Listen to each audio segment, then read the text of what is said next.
ദൈവതിരുനാമം മഹത്വപ്പെടട്ടെ. Finding peace in our faith കേൾക്കുമ്പം നല്ല രസകരമായി തോന്നുന്ന ഒരു വാക്കാണ്.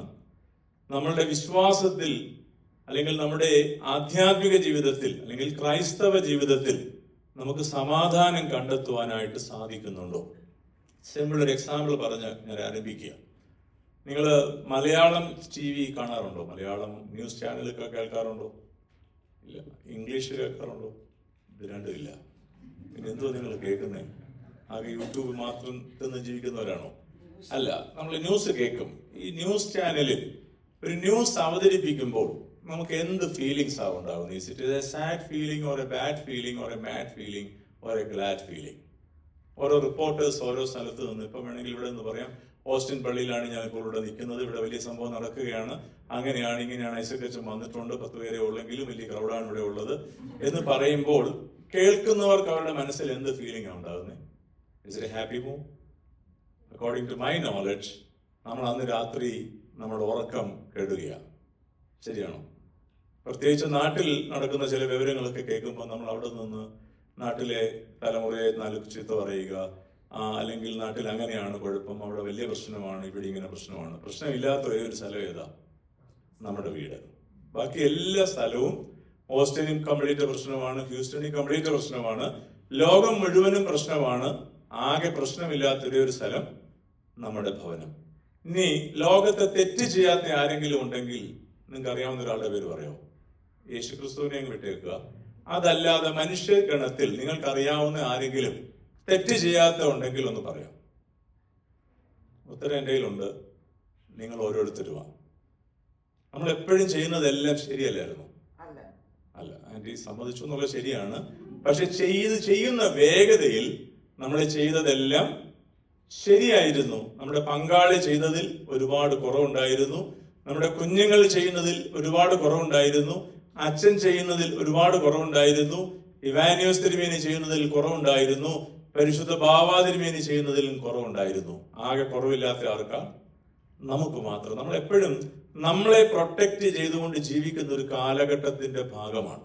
So before starting my topic, I would like to share something connected with a comment that is done by a psychologist.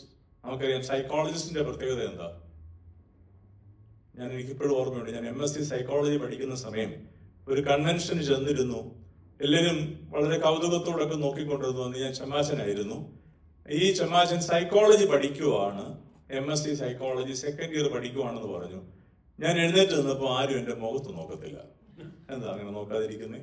നമ്മുടെ ഒരു തെറ്റിദ്ധാരണയാണ്, സൈക്കോളജി പഠിച്ചു കഴിഞ്ഞാൽ നമ്മുടെ മനസ്സിലുള്ളത് മൊത്തം ഞാൻ ഇങ്ങനെ കേട്ടതുകൊണ്ട് പലപ്പോഴും ചില ടെക്നിക്ക് ഇറക്കാറുണ്ട്. പക്ഷെ ഓസ്റ്റിനിൽ ഞാൻ അത് ഇറക്കാനായിട്ട് ആഗ്രഹിക്കുന്നില്ല. അതിന് പകരം പച്ചയായ ചില കാര്യങ്ങൾ പഠിക്കാൻ മാത്രം ഞാൻ ഈ സ്റ്റേറ്റ്മെന്റ് എടുക്കുകയാണ്. അവർ പറയുന്നത് there are 4 different kinds of ages in the history of the world. 4 യുഗങ്ങൾ ലോകത്തിലുണ്ടെന്ന് അവർ പറയുന്നു. നമ്മൾ ഹിസ്റ്ററി മാത്രം എടുത്താൽ പലതും കാണും. റിലീജിയന്റെ ബേസിൽ എടുത്താൽ ഏജ് പല രീതിയിൽ നമുക്ക് ചിന്തിക്കാൻ പറ്റും. But this according to the basis of psychologist. The first one is the age of ignorance. ഇതൊരു ബിബ്ലിക്കൽ ബേസ്ഡ് ആൻസർ അല്ല. Purely it is based on the concept of a psychologist. ആദ്യം പറഞ്ഞു the age of ignorance. What you mean by ignorance? നിങ്ങൾ എന്തെങ്കിലും പറയുന്നത് നല്ലതായിരിക്കും, അല്ലെങ്കിൽ 45 minute പെട്ടെന്ന് നിർത്തേണ്ടി വരും. ഇഗ്നോറൻസ്, അജ്ഞത എന്ന് പറഞ്ഞാൽ ക്ലിയർ ആയിട്ട് ഏതാണെന്ന് അറിയാൻ പാടില്ല. അജ്ഞത. അന്ന് ചരിത്രം തുടങ്ങുന്ന അല്ലെങ്കിൽ ചരിത്രം എഴുതി തുടങ്ങുന്നതിന് മുമ്പ് ഒരു ഈശ്വര സങ്കല്പമോ ക്രിസ്തു സങ്കല്പമോ ഒന്നും ഇല്ലാതിരുന്ന സമയത്ത് സൂര്യനെ കാണുമ്പോഴും തൊഴുന്നു, മരത്തെ കണ്ടാൽ തൊഴുന്നു, വെള്ളം കണ്ടാൽ തൊഴുന്നു. ഇങ്ങനെ പഞ്ചഭൂതങ്ങളെയും എവിടെയും എന്തോ ഒരു വലിയ ശക്തിയാണ്. അതുകൊണ്ടാണ് ഇടി മുഴങ്ങുമ്പോൾ പോലും തണ്ടർ ആൻഡ് ലൈറ്റിംഗ്, അതിനെ പോലും ഭയപ്പെട്ടിരുന്നൊരു കാലഘട്ടം. പണ്ട് കാലത്ത് ഒരു മനുഷ്യൻ നല്ലൊരു പാട്ട് എഴുതി, മണ്ണിലും തൂണിലും തുരുമ്പിലുമെല്ലാം ഈശ്വരനുണ്ട്. നമ്മളിപ്പോ അങ്ങനെയല്ല പറയാൻ പോകുന്നത്. ഇതിപ്പോ സൈക്കോളജിസ്റ്റ് പറഞ്ഞതാണ് ദ ഏജ് ഓഫ് ഇഗ്നോറൻസ്. വർഷങ്ങൾ കഴിഞ്ഞപ്പോൾ രണ്ടാമത്തെ ഒരു കാലഘട്ടത്തിലേക്ക് മനുഷ്യൻ വന്നു.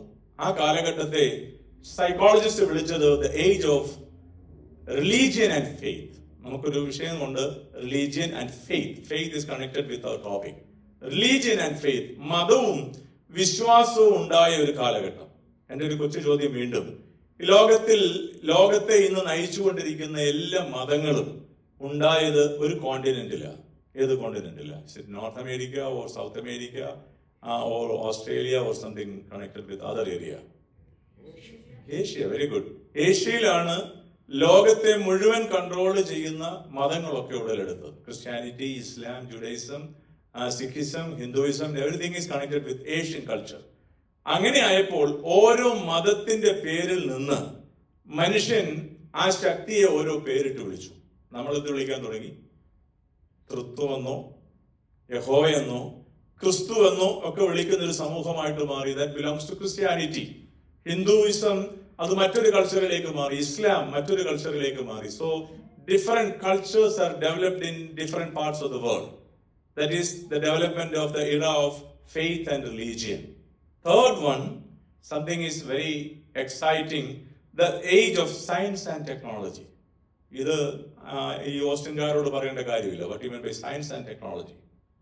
നിങ്ങൾക്ക് എന്തെങ്കിലും ഒരു മറുപടി പറയാനുണ്ടോ? What you mean by science and technology? നിങ്ങളുടെ ഈ നോട്ടം കണ്ടാൽ എനിക്ക് എന്താ പറയേണ്ടതെന്ന് അറിയാൻ പാടില്ല. ഇതൊരു ധ്യാനയോഗമായതുകൊണ്ട് ഞാൻ മറുപടി പറയത്തില്ല. ഒരു കൺവെൻഷൻ ആണെങ്കിൽ കൃത്യമായ മറുപടി നിങ്ങളുടെ നോട്ടത്തിന് എനിക്ക് പറയാമായിരുന്നു. നിങ്ങൾ ഭയങ്കര എക്സൈറ്റഡ് ആയിട്ടാണ് നോക്കുന്നത്. Simple question, what you mean by science and technology? Computer ഒരു എക്സാമ്പിളാ പറഞ്ഞത്. It's a device, computer. Our life is totally connected with time and computer. ശരിയാണോ? സമയത്തിന് ഭയങ്കര വിലയാണ്. നമുക്കൊരു ഡിവൈസ് നമ്മുടെ കയ്യിലെടുക്കുന്നുണ്ട്, അതില്ലാതെ നിങ്ങൾക്കൊന്നും ജീവിക്കാൻ പറ്റും. ഇപ്പം ഓസ്ട്രേലിയയിൽ ഇസ് ഇറ്റ് പോസിബിൾ? എനിക്ക് പറ്റത്തില്ല. ഞാൻ ഇവിടെ തന്നെ കാറ് ഈ മൊബൈലിൽ നിങ്ങളങ്ങ് കൈ വാങ്ങിച്ചു വെച്ചു, കാറിന്റെ ഗൂഗിൾ സിസ്റ്റം അങ്ങ് ഓഫ് ആക്കിയിട്ട് എന്നെ വിട്ടാൽ എവിടെ ചെല്ലും ഞാൻ? എവിടെയെങ്കിലും ചെല്ലുമായിരിക്കും. ഐഡിയ. നമുക്ക് വഴി അറിയത്തില്ല. ഫോൺ നമ്പർ നമുക്കിന്ന് കാണാതെ അറിയാവോ? ഇല്ല. ആ സ്വന്തം ഫോൺ നമ്പർ പോലും അറിയാത്ത അവസ്ഥയിലേക്ക് നമ്മൾ മാറുന്നു. അതിന് കുറവല്ല ഞാൻ പറയുന്നത്. Something connected with science and technology means ദൈവം മനുഷ്യന്റെ പ്രാർത്ഥനാ സംസ്കാരത്തിലൂടെ മനുഷ്യൻ ചിന്തിക്കുന്നതിനപ്പുറമായ പല കാര്യങ്ങൾ ദൈവം തമ്പുരാൻ മനുഷ്യന് കാട്ടിക്കൊടുത്തു. That makes inventions. അതിൽ നിന്നാണ് ഒരു റെവല്യൂഷൻ തന്നെ ഉണ്ടായത്. ആ കാലഘട്ടത്തിൽ മുതലാണ് കണ്ടുപിടുത്തങ്ങൾ ഉണ്ടായത്. കണ്ടുപിടുത്തങ്ങളിലൂടെ ലോകത്തെ മാറ്റിമറിച്ചു. ഐസക് ന്യൂട്ടനോ ഐൻസ്റ്റീനോ ഒക്കെ ചെറിയ ചെറിയ കാര്യങ്ങളാണെന്ന് നമുക്ക് തോന്നും. നമ്മൾ എത്രയോ മരത്തിന്റെ ചുവട്ടിൽ ഇരുന്നിട്ടുണ്ട്. വല്ലതും തോന്നിയോ? ഞാനാണെങ്കിൽ പ്ലാവിന്റെ ചുവട്ടിലൊക്കെ ഒരുപാട് നേരം ഇരുന്ന മനുഷ്യനാണ്. മാവിന്റെ ചുവട്ടിൽ ഇരുന്നിട്ടുണ്ട്. ഞങ്ങളുടെ നാട്ടില് പല മാവിന്റെ ചുവട്ടിൽ പോയിരുന്നു, തെങ്ങിന്റെ ചുവട്ടിൽ പോയിരുന്നു. പലതും വീണു എന്നല്ലാതെ പ്രത്യേകിച്ച് അടുത്തത് എപ്പോൾ വീണു ഞാൻ നോക്കി. പക്ഷെ ഐസക് ന്യൂട്ടൻ എന്താ ചെയ്ത്? ആപ്പിൾ താഴോട്ട് വീണപ്പോൾ അതിനെക്കുറിച്ച് ചിന്തിച്ചു. അല്പസമയം കഴിഞ്ഞപ്പോൾ അദ്ദേഹത്തിന്റെ മനസ്സിൽ കൃത്യമായ ഒരു ആശയം ഉണ്ടായി. That makes the gravitational force. ശരിയല്ലേ? അത് കണ്ടുപിടിച്ചു. നമ്മൾ ഇത്ര നാളായിട്ട് എന്തോ കണ്ടുപിടിച്ച് വീട്ടിൽ അടച്ചു വെച്ചിരിക്കുന്ന പലതും ഞാൻ കണ്ടുപിടിച്ചിട്ടുണ്ട്. ഇതിനപ്പുറത്തോട്ട് കണ്ടുപിടിക്കും. നിങ്ങൾക്ക് ടെക്നോളജി ജീവിക്കുന്നവരെന്ന് എനിക്കറിയാം. നിങ്ങളുള്ളത് കൊണ്ടാണ് അച്ഛൻ ഈ ഫോണിൽ കൂടെ സംസാരിക്കുന്നത്. അല്ലെങ്കിൽ അച്ഛൻ ഉപയോഗിക്കുന്ന എല്ലാ ഡിവൈസും ഞങ്ങൾ ഒന്ന് ഓഫാക്കിയാൽ അച്ഛൻ ഇപ്പം ഇല്ലാതെയായി പോകുന്നൊക്കെ നിങ്ങളുടെ പലർക്കും ഇപ്പൊ തോന്നും. ഇല്ലേ? തോന്നത്തില്ലേ? കാരണം you are connected with technological devices. ഞാൻ അത്രയും ഫാസ്റ്റ് ആയിട്ട് ഇതിന്റെ ഭാഗമാകുന്ന ഒരാളല്ല. ഞാൻ ഒരിക്കൽ ദുബായിൽ വെച്ചൊരു യുവാവിനോട് പറഞ്ഞു, you have to learn something connected with theology. അപ്പൊ അവൻ കുറെ ക്വസ്റ്റ്യൻസ് ഒക്കെ ചോദിച്ചു, what you mean by theology? അപ്പൊ അവസാനം എല്ലാം പറഞ്ഞിട്ട് പറയും അച്ഛൻ. അപ്പൊ അവന്റെ കയ്യിലിരിക്കുന്ന ഒരു ഡിവൈസ് ഞാൻ ചോദിച്ചു, ഇത് എങ്ങനെ ഓപ്പറേറ്റ് ചെയ്യുന്നതെന്ന്. അപ്പൊ അവൻ എന്നോട് പറയുക, അച്ഛാ you know only something connected with theology, this is known as technology. ഞാൻ കുറച്ചു നേരത്തേക്ക് മിണ്ടിയില്ല. ധ്യാനപൂർവ്വം അവിടെ എഴുന്നേറ്റ് കൊണ്ടു വന്നു. അത്ര ഫാസ്റ്റ് ആയിട്ടാണ് നമ്മളെ ഇങ്ങനെയുള്ള ലോകത്തേക്ക് കൊണ്ടുപോകുന്നത്. Anyway, and coming to the fourth one, the age of anxiety. Okay, ആദ്യം തുടങ്ങിയത് എവിടെയായിരുന്നു? The age of ignorance, that was the first age. Second one, the age of faith and religion. And the third one is known as the age of science and technology. We are proud about science and technology. But now we are living in the era of what? Anxiety. ശരിയാണോ തെറ്റാണോ? Flight കയറുമ്പോൾ anxiety ഉണ്ടാകാറുണ്ടോ? എന്നും പറഞ്ഞ് യാത്ര ഒഴിവാക്കി ആരെങ്കിലും എൻ്റെ മുമ്പിലുണ്ടോ? എൻ്റെ അപ്പനെയും അമ്മയും ഞാനിപ്പോൾ നാട്ടിൽ നിന്ന് കൊണ്ടുവന്നതാ. അമ്മ ഇടയ്ക്കിടയ്ക്ക് ചോദിക്കുന്നു, ഇത് ഓടുന്നുണ്ടോ അതോ താഴെ പോകുമോ? ആദ്യമായിട്ട് കയറുമ്പോഴും ദീർഘദൂര യാത്രയൊക്കെ ചെയ്യുമ്പോഴും. പക്ഷെ നമ്മൾ പറയും ദിസ് ഇസ് ടെക്നോളജി, അതുകൊണ്ട് വീഴത്തില്ല. പക്ഷെ ഒന്നൊരു ചെറിയ ടർബുലൻസ് ഉണ്ടായാലോ നമ്മുടെ ടെക്നോളജി എങ്ങോട്ട് പോകും? പെട്ടെന്ന് ടെക്നോളജി മാറ്റി വെച്ചിട്ട് ആരെ വിളിക്കും? കർത്താവെ, പ്രാവശ്യത്തേക്ക് ഒന്ന് ക്ഷമിച്ചേക്കണേ, അടുത്ത പ്രാവശ്യം വേണേ ഒന്ന് കൊല്ലിക്കോ, അല്ലെങ്കിൽ അടുത്ത ഫ്ലൈറ്റ് ഒന്ന് കൊല്ലിക്കോ ഇത് തൽക്കാലം ഒന്ന് വിട്ടേക്കണേ. ഇങ്ങനെ നമ്മൾ മാറി ചിന്തിക്കുന്നവരാണെങ്കിൽ why we are connected with anxiety? നമുക്കെല്ലാം ഉണ്ട്, പണമുണ്ട്, വിദ്യാഭ്യാസമുണ്ട്, പ്രതാപമുണ്ട്, സൗന്ദര്യമുണ്ട്, ജീവിതത്തിൽ ഉപയോഗിക്കാനുള്ളതെല്ലാം ഉണ്ട്. But still we are connected with totally anxiety. Why we are connected with anxiety? That leads to our topic that is known as finding peace in our faith. We are Christians, ശരിയല്ലേ? ഈ കർത്താവ് ഈ സമാധാനവുമായി ബന്ധപ്പെട്ടൊരു കാര്യം പറഞ്ഞു. എപ്പോഴാ പറഞ്ഞത് ആർക്കെങ്കിലും ഒരു ബോധ്യമുണ്ട്? ആ വാക്യത്തിലേക്കാണ് നിങ്ങളുടെ ശ്രദ്ധയെ ഞാൻ ഇനി കൊണ്ടുവരാൻ പോകുന്നത്. ഏത് പുസ്തകത്തിലാണ്, അല്ലെങ്കിൽ ഏത് ഗോസ്പലിലാണ്, ഏത് എപ്പിസ്റ്റലിലാണ്, അതല്ല ഓൾഡ് ടെസ്റ്റ്മെന്റിലാണ് പറഞ്ഞെങ്കിൽ അങ്ങനെ പഠിപ്പിച്ചാലും I'm happy with that. നിങ്ങളൊന്ന് ഓപ്പൺ ആകുമോ പ്ലീസ്? ഈ ഹോസ്റ്റൻകാരെ കുറിച്ച് ഞാൻ കേട്ടതെല്ലാം നല്ല മനുഷ്യരാണ്, നന്നായിട്ട് സംസാരിക്കും, നല്ല സ്നേഹമുള്ളവരാണ്, ഞാൻ ധാരാളം കേട്ടിട്ടുണ്ട്. പക്ഷെ ഇപ്പം ഞാനത് തിരുത്തി പറയാൻ പോവുകയാണ്. ഈ ഹോസ്റ്റലിലുള്ളവർ എന്തോ പറഞ്ഞാലും മിണ്ടാകിരിക്കും. അച്ഛൻ എത്ര നേരം 45 അല്ല 4.5 hours പ്രസംഗിച്ചാലും വി ഹാവ് എനി പ്രോബ്ലം. അങ്ങനെ ചിന്തിക്കരുത്. You have to open up. My question is what? ക്വസ്റ്റ്യനെ പോയി. എന്തോ സമാധാനം എന്ന് വേദപുസ്തകത്തിൽ പറഞ്ഞേക്കുന്ന പ്രധാനപ്പെട്ട ഏതെങ്കിലും ഒരു രംഗമുണ്ടോ? Very good. എന്റെ സമാധാനം ഞാൻ നിങ്ങൾക്ക് നൽകുന്നു. ഇത് എപ്പോഴാ പറഞ്ഞത്? എവിടെ വെച്ചാ പറഞ്ഞത്? What is the background behind that one? Idea ഇല്ല. അത് പറഞ്ഞെങ്കിൽ എനിക്ക് മുമ്പോട്ട് പോകാൻ പറ്റൂ. Before ascension or after resurrection, ശരിയല്ലേ? അതുവരെയൊന്നും കർത്താവ് അങ്ങനെ ഒരു കാര്യം പറഞ്ഞിട്ടില്ല. ഒരുപാട് കാര്യം പറഞ്ഞപ്പോൾ ഇങ്ങനെയാ തുടങ്ങിയത്. ആമേൻ ആമേൻ ഞാൻ നിങ്ങളോട് പറയുന്നു. ചിലപ്പോഴൊക്കെ പറഞ്ഞു സത്യമായിട്ടും ഞാൻ നിങ്ങളോട് പറയുന്നു. ഇങ്ങനെ വളരെ കർക്കശമായി പറയുന്നു. ഇവിടെ ഒരു ചോദ്യം ഞാൻ ചോദിക്കുക, വാട്ട് യു മീൻ ബൈ ആമേൻ ആമേൻ ഞാൻ നിങ്ങളോട് പറയുന്നു? എത്രയോ പ്രാവശ്യം നല്ല പ്രസംഗകരെ നിങ്ങൾ നോമ്പ് കാലത്ത് വിളിച്ച് പ്രസംഗിച്ചു. പണ്ട് മുതലേ നമ്മൾ കുർബാനക്രമത്തിൽ അർത്ഥം പഠിച്ചപ്പോൾ, ക്വിസ് കോമ്പറ്റീഷന് പോകുമ്പോഴും ആദ്യം പഠിച്ചു വെച്ചത് എന്തുവാ? ആമേൻ എന്ന് പറഞ്ഞാൽ അർത്ഥം എന്താ? അപ്രകാരം തന്നെ നമുക്ക് മാർക്കും കിട്ടി. പക്ഷെ ഞാൻ അങ്ങനെ ഒരു ആൻസർ പറഞ്ഞാൽ ഞാൻ മാർക്ക് തരത്തില്ല. കാരണം വേദപുസ്തകത്തിൽ തന്നെ കൃത്യമായ തെളിവുണ്ട്. What is the word meaning amen? Revelation chapter 3 verse 14. ഇപ്പൊ എടുക്കേണ്ട കാര്യം, ഗൂഗിളിലായിരിക്കും നിങ്ങൾ തപ്പാൻ പോകുന്നത്. വീട്ടിൽ ചെന്ന് ആ ബുക്ക് ഫോമിലുള്ള ബൈബിള് തന്നെ തുറന്ന് അതിന്റെ അടിയിൽ മാർക്കർ ഇട്ട് കുത്തിവരയ്ക്കരുത്, എങ്കിലും ഒന്ന് വരച്ചു വെക്കണം. അവിടെ എഴുതിയിട്ടുണ്ട് what is the word meaning, the theological word meaning of the word amen. എന്താ അവിടെ പറഞ്ഞേക്കുന്നത്? ദൈവ സൃഷ്ടിയുടെ ആരംഭമായ ആമേൻ എന്നവൻ അരുളി ചെയ്യുന്നു. അതുകൊണ്ട് ഞാൻ റിപ്പീറ്റ് ചെയ്യാം. ദൈവ സൃഷ്ടിയുടെ ആരംഭമായ ആമേൻ എന്നവൻ അരുളി ചെയ്യുന്നു. Then who is this ആമേൻ? ദൈവത്തിന്റെ പേരാ. പക്ഷെ നമ്മൾ എത്ര ആമേൻ പറഞ്ഞു. കഴിഞ്ഞ ഞായറാഴ്ച പള്ളിയിൽ ആദ്യമേ ചെന്നവരുണ്ട്. പിതാവിനും പുത്രനും പരിശുദ്ധ റൂഹായിക്കും സ്തുതി, അല്ലെങ്കിൽ in the name of the father son and the holy spirit one true God. അത് കഴിയുമ്പോൾ എന്ത് പറഞ്ഞു? അപ്പൊ വരാത്തവരോ കട്ടിലേക്ക് കിടന്നുകൊണ്ട് ആമേൻ പറഞ്ഞു. അത് കഴിഞ്ഞ് കുറച്ചുകൂടെ കഴിഞ്ഞ് നോക്കി ഇന്ന് പോണോ അതോ അടുത്ത ആഴ്ച ഇനി റിട്രീറ്റ് അല്ലേ, ഇതൂടെ ചേർത്ത് അടുത്ത ആഴ്ച ഇങ്ങ് പോയാൽ പോരെ. ചിലർ ചിന്തിച്ചു, അല്ല ഈസ്റ്ററൊക്കെ ഇനി വരാൻ ഇത്രയും ദിവസം കിടക്കില്ലേ, കുറച്ചുകൂടെ ഒക്കെ ഒന്ന് കഴിയട്ടെ, ഒന്ന് ചൂടൊക്കെ ആകുമ്പോൾ നമുക്ക് അങ്ങോട്ട് പോകാം. പല രീതിയിൽ ചിന്തിക്കും. ചിലർ തുബ്ദേനാകുമ്പോൾ വരും. ചിലരുടെ അച്ഛൻ തന്നെയാണോ എന്ന് കുർബാന ചൊല്ലുന്നതെന്ന് അറിയാൻ വേണ്ടി ആ കൃത്യം തുടങ്ങുന്ന സമയത്ത് വരും. അത് കഴിഞ്ഞ് ഏറ്റവും അവസാനം വരുന്നവരുണ്ട്. എല്ലാവർക്കും കർത്താവ് എന്താ തന്നേക്കുന്നേ? ആമേൻ, അല്ലെങ്കിൽ കർത്താവ് അനുഗ്രഹം തരികയാണ്. ഇതിന്റെ ഇടയ്ക്ക് എത്ര പ്രാവശ്യം ആമേൻ പറയാൻ അവസരം കിട്ടിയോ ആ അവസരത്തിലെല്ലാം നമ്മൾ ആരെയാ ഓർത്തത്? We are remembering the great presence of God through the word Amen. ദൈവ സൃഷ്ടിയുടെ ആരംഭമായ ആമേൻ എന്നവൻ അരുളി ചെയ്യുന്നു. ഈ ആമേൻ എന്ന് പറയുന്ന ദൈവം, ഞാൻ ദൈവത്തിന്റെ പേരായിട്ട് പറയും ആമേൻ, ശിഷ്യന്മാരെ എല്ലാം കൂട്ടിയിരുത്തുന്നതിന് മുമ്പ് അവർ ക്രൂശാരോഹണ സമയത്ത് ചിന്നിച്ചെതറിപ്പോയവരാ. ശരിയാണോ? പിന്നെ തിരിച്ചു വിളിച്ച ആരെ അവരെ? എന്തായിരിക്കും കാരണം? ആദ്യമായിട്ട് ക്രിസ്തു ഉയർത്തെഴുന്നേറ്റെന്ന് കണ്ടതാരായിരുന്നു? Mary of മഗ്ദലേൻ. മഗ്ദലേനക്കാർ ഓടിച്ചെന്ന് എല്ലാവരോടും പറയും Christ is resurrected, Christ is risen, Christ is risen. അങ്ങനെ പറഞ്ഞു പറഞ്ഞു പറഞ്ഞ് എല്ലാവരോടും പോയി.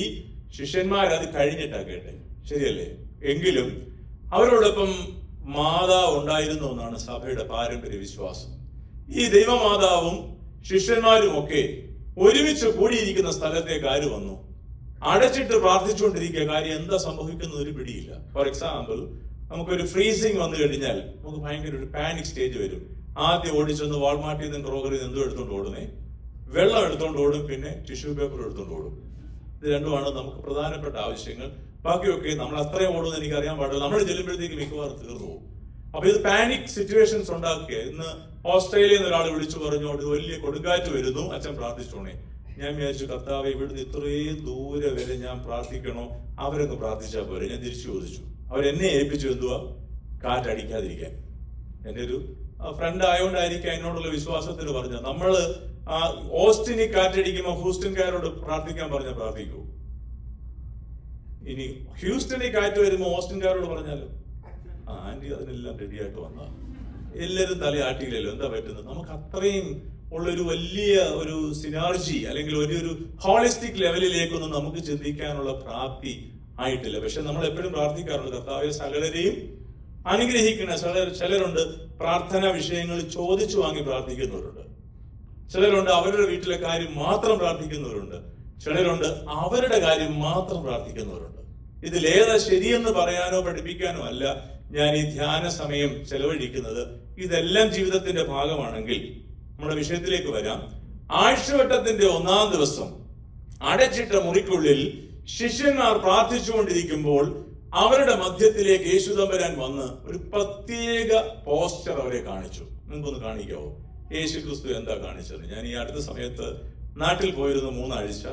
അവിടുത്തെ ടീനേജേഴ്സ് ആയിട്ടുള്ള കുട്ടികൾ, ഒരു ഡയോസിന്റെ മുഴുവനും എന്റെ ഇടവകை പള്ളി വന്നപ്പോൾ ഞാൻ ഇതേ ക്വസ്റ്റ്യൻ അവരോട് ചോദിച്ചു. അതിലൊരു കുട്ടി ചാടി എഴുന്നേറ്റ് നിന്ന് ആ ക്രിസ്തു കാണിച്ച പോസ്റ്റർ അതുപോലെ കാണിച്ചു.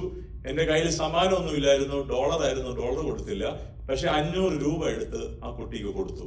കൊടുത്തതിന്റെ ഗമ പറയാൻ മേലെ ഇപ്പൊ പേരിക്കുന്ന. പിന്നെ ഞാനിപ്പോ ഇത് പറഞ്ഞ ഇവിടെ എത്ര ആയിരിക്കും തരുന്നേ? ഞാൻ പണത്തിന്റെ കാര്യമല്ല പറഞ്ഞു. നിങ്ങളുടെ മനസ്സിലോടൊന്ന് ചിന്തിച്ച് കർത്താവ് എന്താ പറഞ്ഞേ? Very good. ഉണ്ടോ? നിങ്ങൾക്ക് കൈ ഇങ്ങനെ എടുത്ത് തന്നെ കാണിച്ചു. ആ കൊച്ച് ഇങ്ങനെയൊക്കെ കാണിച്ചു. കർത്താവിന്റെ കൈ എങ്ങനെയൊക്കെ ചിത്രകാരന്മാർ വരച്ചിട്ടുണ്ടോ അതുപോലെ എടുത്ത് കാണിച്ചു. നിങ്ങൾക്ക് സമാധാനം. ഇങ്ങനെ കാണിച്ച കർത്താവിന്റെ കൈക്ക് ഒരു പ്രത്യേകത ഉണ്ടായിരുന്നു. എന്താ പ്രത്യേകത? കർത്താവ് ക്രൂശാരോഹണ സമയത്ത് പോയപ്പം മുൾക്കിരീടം വെച്ചു, ചോര ഇങ്ങനെ ഒലിക്കുന്ന കാര്യം നമ്മൾ പാഷൻ ഓഫ് ജീസസ് എന്ന മൂവിയിലൂടെ പല പ്രാവശ്യം കണ്ടു. ചിലപ്പോഴൊക്കെ അങ്ങോട്ടും ഇങ്ങോട്ടും നമ്മൾ ഫോർവേഡ് ചെയ്തും കൊടുത്തു. നമുക്ക് കാണാൻ പറ്റിയില്ലെങ്കിലും ചിലർ അങ്ങോട്ടും ഇങ്ങോട്ടും. എനിക്ക് ഒത്തിരി സ്നേഹിതന്മാരുണ്ട്. അവരെല്ലാം എന്ത് ചെയ്യുമെന്നറിയോ? എനിക്ക് മെസ്സേജ് അയച്ചു തരും. എന്നിട്ട് എന്ത് അണിക്കുറിപ്പ് ഞാൻ ചോദിച്ചു, എന്തിനാ നീ കണ്ടായിരുന്നോ? ഇല്ല അച്ഛൻ എപ്പോഴെങ്കിലും ഇത് പ്രയോജനപ്പെടും. അങ്ങനെ പ്രയോജനപ്പെടുത്താൻ വേണ്ടി എനിക്ക് നല്ല സ്നേഹിതര് അമേരിക്കയിലും ഉണ്ട്, കാനഡയിലും ഉണ്ട്, ലോകം മുഴുവനും ഉണ്ട്. ഇങ്ങനെ നമ്മൾ വായിച്ചില്ലെങ്കിലും മറ്റുള്ളവർക്ക് ഫോർവേഡ് ചെയ്യും. പക്ഷെ അവരോട് എനിക്ക് സന്തോഷമാണ്. കാരണം വേണ്ടാത്തതല്ലല്ലോ ഫോർവേഡ് ചെയ്തേ. നമ്മൾ കൂടുതൽ സമയം ഫോർവേഡ് ചെയ്യുന്ന എന്തോന്നറിയോ? നമ്മുടെ വീട്ടിലെ കുറ്റം, നമ്മുടെ പള്ളിയിലെ കുറ്റം, നമ്മുടെ സഭയുടെ കുറ്റമൊക്കെ നമ്മൾ അങ്ങോട്ടും ഇങ്ങോട്ടും ഒന്ന് ഫോർവേഡ് ചെയ്ത് കൊടുക്കുമ്പോൾ 4 പേര് അറിയട്ടെ. ഇങ്ങനെ ഒരു സ്വഭാവം ഉണ്ടെങ്കിൽ നാളെ മെന്റൽ ഹെൽത്തിന്റെ ഒരു ക്ലാസ് ഉണ്ട്. ആ ക്ലാസ്സിൽ ഞാൻ പറയാം ഇതെന്ത് സ്വഭാവമാണ്. മറ്റൊരു ടീം വരുന്നുണ്ട്. എങ്കിലും എന്റെ ആ സെഷനിലും അത് പറയണമെന്ന് ഞാൻ ആഗ്രഹിക്കുന്നുണ്ട്. പോട്ടെ, വിഷയം ഈ കയ്യിൽ ഒരു കാര്യം ശേഷിപ്പിച്ചു, ശരീരത്തിൽ ചില കാര്യങ്ങൾ ശേഷിപ്പിച്ചു. എന്തായിരുന്നു? ഈ കയ്യിൽ ആണിയുടെ അടയാളം അതുപോലെ കർത്താവ് വെച്ചു. മുൾക്കിരീടത്തിന്റെ എല്ലാം ഫേഷ്യൽ ചെയ്തിട്ടാണോ എന്ത് ചെയ്തിട്ടാണോ എന്ന് അറിയാൻ പാടില്ല. കർത്താവ് അതെല്ലാം മാറ്റി. ചാട്ടമാറ് കൊണ്ട് അടിച്ച എല്ലാ വേദനകളും മാറ്റിക്കളഞ്ഞു. അതെല്ലാം കഴിഞ്ഞപ്പോഴും 5 മുറിവുകൾ കർത്താവ് ശേഷിപ്പിച്ചു. എന്തിനു വേണ്ടിയാ? ഇത് കാണുമ്പോൾ നമുക്കതിൽ എന്ത് കണ്ടെത്താനാ? അവിടെയാണ് നമ്മുടെ സമാധാനം. ഈ സമാധാനമാണ് ദിവ്യബലി അർപ്പിക്കുമ്പോൾ, വിശുദ്ധ കുർബാന അർപ്പിക്കുമ്പോൾ പുരോഹിതൻ എന്തു പറയും? സാമച്ചൻ ഇങ്ങനെ പറയും, ഇങ്ങനെ എടുത്ത് ഇങ്ങനെ കൈ കൊണ്ടുവന്ന്. അപ്പൊ നമ്മൾ ചില അച്ഛന്മാരാണെങ്കിൽ കംപ്ലീറ്റ് ആയിട്ട് തിരിയും, ചിലരാണെങ്കിൽ ഇങ്ങനെ കാണിക്കും. അപ്പൊ നമ്മൾ എന്തോ പറയും? ഈ അച്ഛനൊന്ന് തിരിഞ്ഞിങ്ങ് തന്നൂടെ? ഉടനെ കമന്റ് പറയുക, എന്താ ഇത്രയും ഈ 50% അച്ഛൻ എന്തിനാ കട്ട് ചെയ്യുന്നത്? ഇതെന്തോ സെയിൽ വല്ലതുമാണോ? ഇങ്ങനെയൊക്കെ നമ്മൾ പറയും. ഇത് എവിടുന്നാ എടുത്തത്? എന്താണ് കൊടുത്തത്? No idea. അച്ഛൻ ഇങ്ങനെ തരുന്നു, ഞങ്ങളിങ്ങനെ. ആ സമയത്ത് നമ്മൾ എന്തോ പറയുന്നത്? അച്ഛനും കൊച്ചമ്മയ്ക്കും ഉണ്ടാകട്ടെ എന്നാണോ?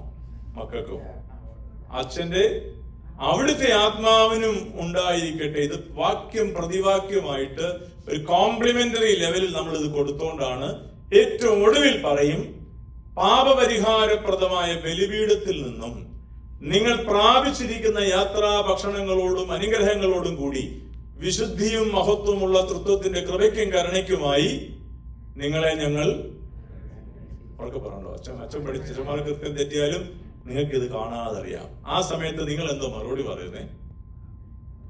കൃത്യമായിട്ടത് കുർബാന ക്രമത്തിൽ എഴുതിയിട്ടുണ്ട്. ആമേൻ.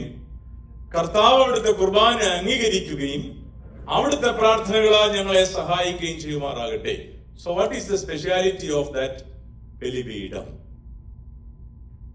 ഈ ബലിപീഠം നിങ്ങൾ വിശുദ്ധ കുർബാനയ്ക്കായിട്ട് ചെല്ലുമ്പം അതിങ്ങനെ തുറന്നു കാണും. ചിലപ്പം അടയ്ക്കും, പിന്നെയും കുറച്ച് കഴിയുമ്പോൾ തുറക്കും. ഇന്നലെ ഞാൻ ശുശ്രൂഷ ചെയ്യുന്ന പള്ളിയിലൊരു കാത്തലിക് 2-3 പേര് അവിടെ വന്നിട്ട് പറഞ്ഞു, വെച്ചാൽ ഇത് എപ്പോഴൊക്കെയാ തുറക്കുന്നത്, എപ്പോഴൊക്കെയാ അടയ്ക്കുന്നത്? അവനൊരു പയ്യൻ പറഞ്ഞത്, അവൻ ആദ്യമായിട്ടൊരു കുർബാനയ്ക്ക് ഓർത്തഡോക്സ് പള്ളിയിൽ പോയി. അവൻ ചെന്ന് നിന്ന് കുറച്ച് കഴിഞ്ഞപ്പോൾ തുറന്നു, മണി കിലുക്കുന്നു, മറുവാസ കിലുക്കുന്നു, ആ ഒരു നല്ല മേളം. ഇതെല്ലാം കഴിഞ്ഞ് തൂക്കറ്റി വീശിക്കൊണ്ടൊക്കെ മൊത്തം പുകമയമായിട്ട് മാറി. കുറച്ച് കഴിഞ്ഞൊക്കെ നിന്നിട്ട് ഒരു തുബ്ദേന്റെ സമയം കൂടെ കഴിഞ്ഞപ്പോ പിന്നെ എന്ത് ചെയ്യുമെന്നറിയോ? അന്നേരം വരുന്നവർക്കല്ലേ അത് അറിയത്തുള്ളൂ. അന്നേരം എന്ത് ചെയ്യും? വീണ്ടും ഈ കർട്ടൻ അടയ്ക്കും. അവൻ കരുതി കഴിഞ്ഞു, രക്ഷപ്പെട്ടു. എന്തിനാ അവനെ നമ്മൾ കുറ്റപ്പെടുത്തുന്നേ? നമുക്കും പലപ്പോഴും തോന്നിയിട്ടില്ലേ ഇതൊന്ന് തീർന്നാ മതിയായിരുന്നു? അതേസമയം സംസാരിച്ചുകൊണ്ടിരിക്കുമ്പോൾ നമുക്ക് തോന്നാറുണ്ടോ ഇതൊന്ന് തീർന്നു കിട്ടണേന്ന്? നമുക്ക് ഇഷ്ടമുള്ളവരോട് മിണ്ടുമ്പോൾ നമുക്ക് ഒരിക്കലെങ്കിലും തോന്നിയിട്ടുണ്ടോ ഇതൊന്ന് നിർത്തിയിരുന്നെങ്കിൽ എന്ത് രസമായിരുന്നു? ഒരിക്കലും തോന്നാറില്ല. അതുകൊണ്ടാണ് ഈ ടീനേജറൊക്കെ ആയി കഴിയുമ്പോൾ കൂട്ടുകാരോട് മിണ്ടുമ്പോൾ നമുക്ക് സമയം പോകുന്നേ അറിയത്തില്ല. ടീനേജും കഴിഞ്ഞ് യൂത്തും കഴിഞ്ഞ് അമ്മയോട് മിണ്ടുമ്പോഴോ, നമ്മൾ ജനിച്ചു കഴിയുമ്പം അമ്മയുടെ മടിയിൽ അല്ലെ അപ്പന്റെ മടിയിൽ കയറി ഇരുന്നിട്ട് എന്ത് പറയുമെന്നറിയോ? ഇത് എന്റെ അപ്പനാ, ഇത് എന്റെ അമ്മയാ. മുതിർന്നു കഴിയുമ്പോൾ നമ്മൾ എന്തോ പറയുന്നേ? ഇത് നിന്റെ അപ്പനാ, നീ നോക്കിക്കോ. ഇത് നിന്റെ അമ്മയാ, നീ ആ ഇളയത്, അല്ലെ നീ അച്ഛൻ, അല്ലെ നീ ആ മൂത്തത്, നീയാണ് മോള്, അതുകൊണ്ട് നീ നോക്കിക്കോ. ഇതെങ്ങനെ ഈ പങ്കുവെക്കാനുള്ള സമയം? ആദ്യം പൊസസീവ് ആയിരുന്നു, എന്റേതാണെന്ന് പറഞ്ഞ നമ്മൾ തന്നെ തിരിച്ചു പറഞ്ഞു ഇത് നിന്റേതാണ്. ഈ മാറ്റം എവിടെ നിന്നുണ്ടാകുന്നു നമുക്ക് ഈ ധ്യാനത്തിലൂടെ ഒന്ന് കണ്ടുപിടിക്കണം. ഇവിടെ വിഷയം വീണ്ടും വരുന്നു. ഈ കരമുയർത്തി കാണിച്ച കർത്താവ് ആ നന്മ തന്നെയാണ് വിശുദ്ധ ബലിയിലൂടെ സ്വർഗത്തിൽ നിന്ന് പ്രാപിക്കുന്ന അനുഗ്രഹങ്ങൾ അപ്പവീഞ്ഞുകളിലൂടെ ദൈവകൃപയായി പുരോഹിതൻ നിങ്ങൾക്ക് വിശുദ്ധ ബലിപീഠത്തിൽ നിന്ന് തരുന്നു. അതുകൊണ്ടാണ് ഞാൻ വീണ്ടും ചോദിക്കുന്നത്, what is the speciality of that particular throne or thronos? നിങ്ങൾക്ക് അറിയാമെന്നൊക്കെ പറഞ്ഞു. സൺഡേ സ്കൂൾ ടീച്ചേഴ്സ് കാണും, അതിന്റെ 12ാം ക്ലാസ്സും കഴിഞ്ഞ് 13ാം ക്ലാസ്സും പഠിച്ചവർ ഒരു പക്ഷേ കാണും, അതിന്റെ മാസ്റ്റർ ഡിഗ്രി എടുത്തവർ കാണും, പ്രിൻസിപ്പൽ ആയവർ കാണും, അല്ലെങ്കിൽ അതിന് ഒത്തിരി കാര്യങ്ങൾ ചെയ്തവർ കാണും, MMESന്റെ ഫസ്റ്റ് റാങ്ക് വാങ്ങിച്ചവർ കാണും, അല്ലെങ്കിൽ മെൻസ് ഫെലോഷിപ്പിന്റെ കോർഡിനേറ്റേഴ്സ് കാണും. So everyone is there in the community. So tell me something about what are the specialities of that particular throne. എങ്കിലല്ല നമുക്ക് അതിന്റെ പ്രാധാന്യം മനസ്സിലാക്കിക്കൊണ്ട് finding peace in our faith എന്നൊരു ടോപ്പിക്കിലേക്ക് നമുക്ക് വരാൻ പറ്റും. സിംഹാസനമാണ് throne. It's a Greek term. It connected with throne means സിംഹാസനം. രാജാവിന്റെ അധികാരമുള്ളവന്റെ ഇരിപ്പിടമാണ് ത്രോൺ. അത് അതിന്റെ തിയോളജിക്കൽ മീനിങ്. അല്ലാതെ ഇഷ്ടംപോലെ ഒബ്ജക്റ്റീവ്സ് അതിനുണ്ട്. ആരെങ്കിലും ഒന്ന് പറയും? ഞാൻ ആരും കുറ്റപ്പെടുത്താനൊന്നും വരത്തില്ല, എല്ലാം ശരിയാ. Presence of God, the immense presence of God is there. And what? ബലിപീഠമാണ്. പറഞ്ഞതെല്ലാം ശരിയല്ലേ? ബാക്കിയുള്ളവർക്കും പറയാമല്ലോ.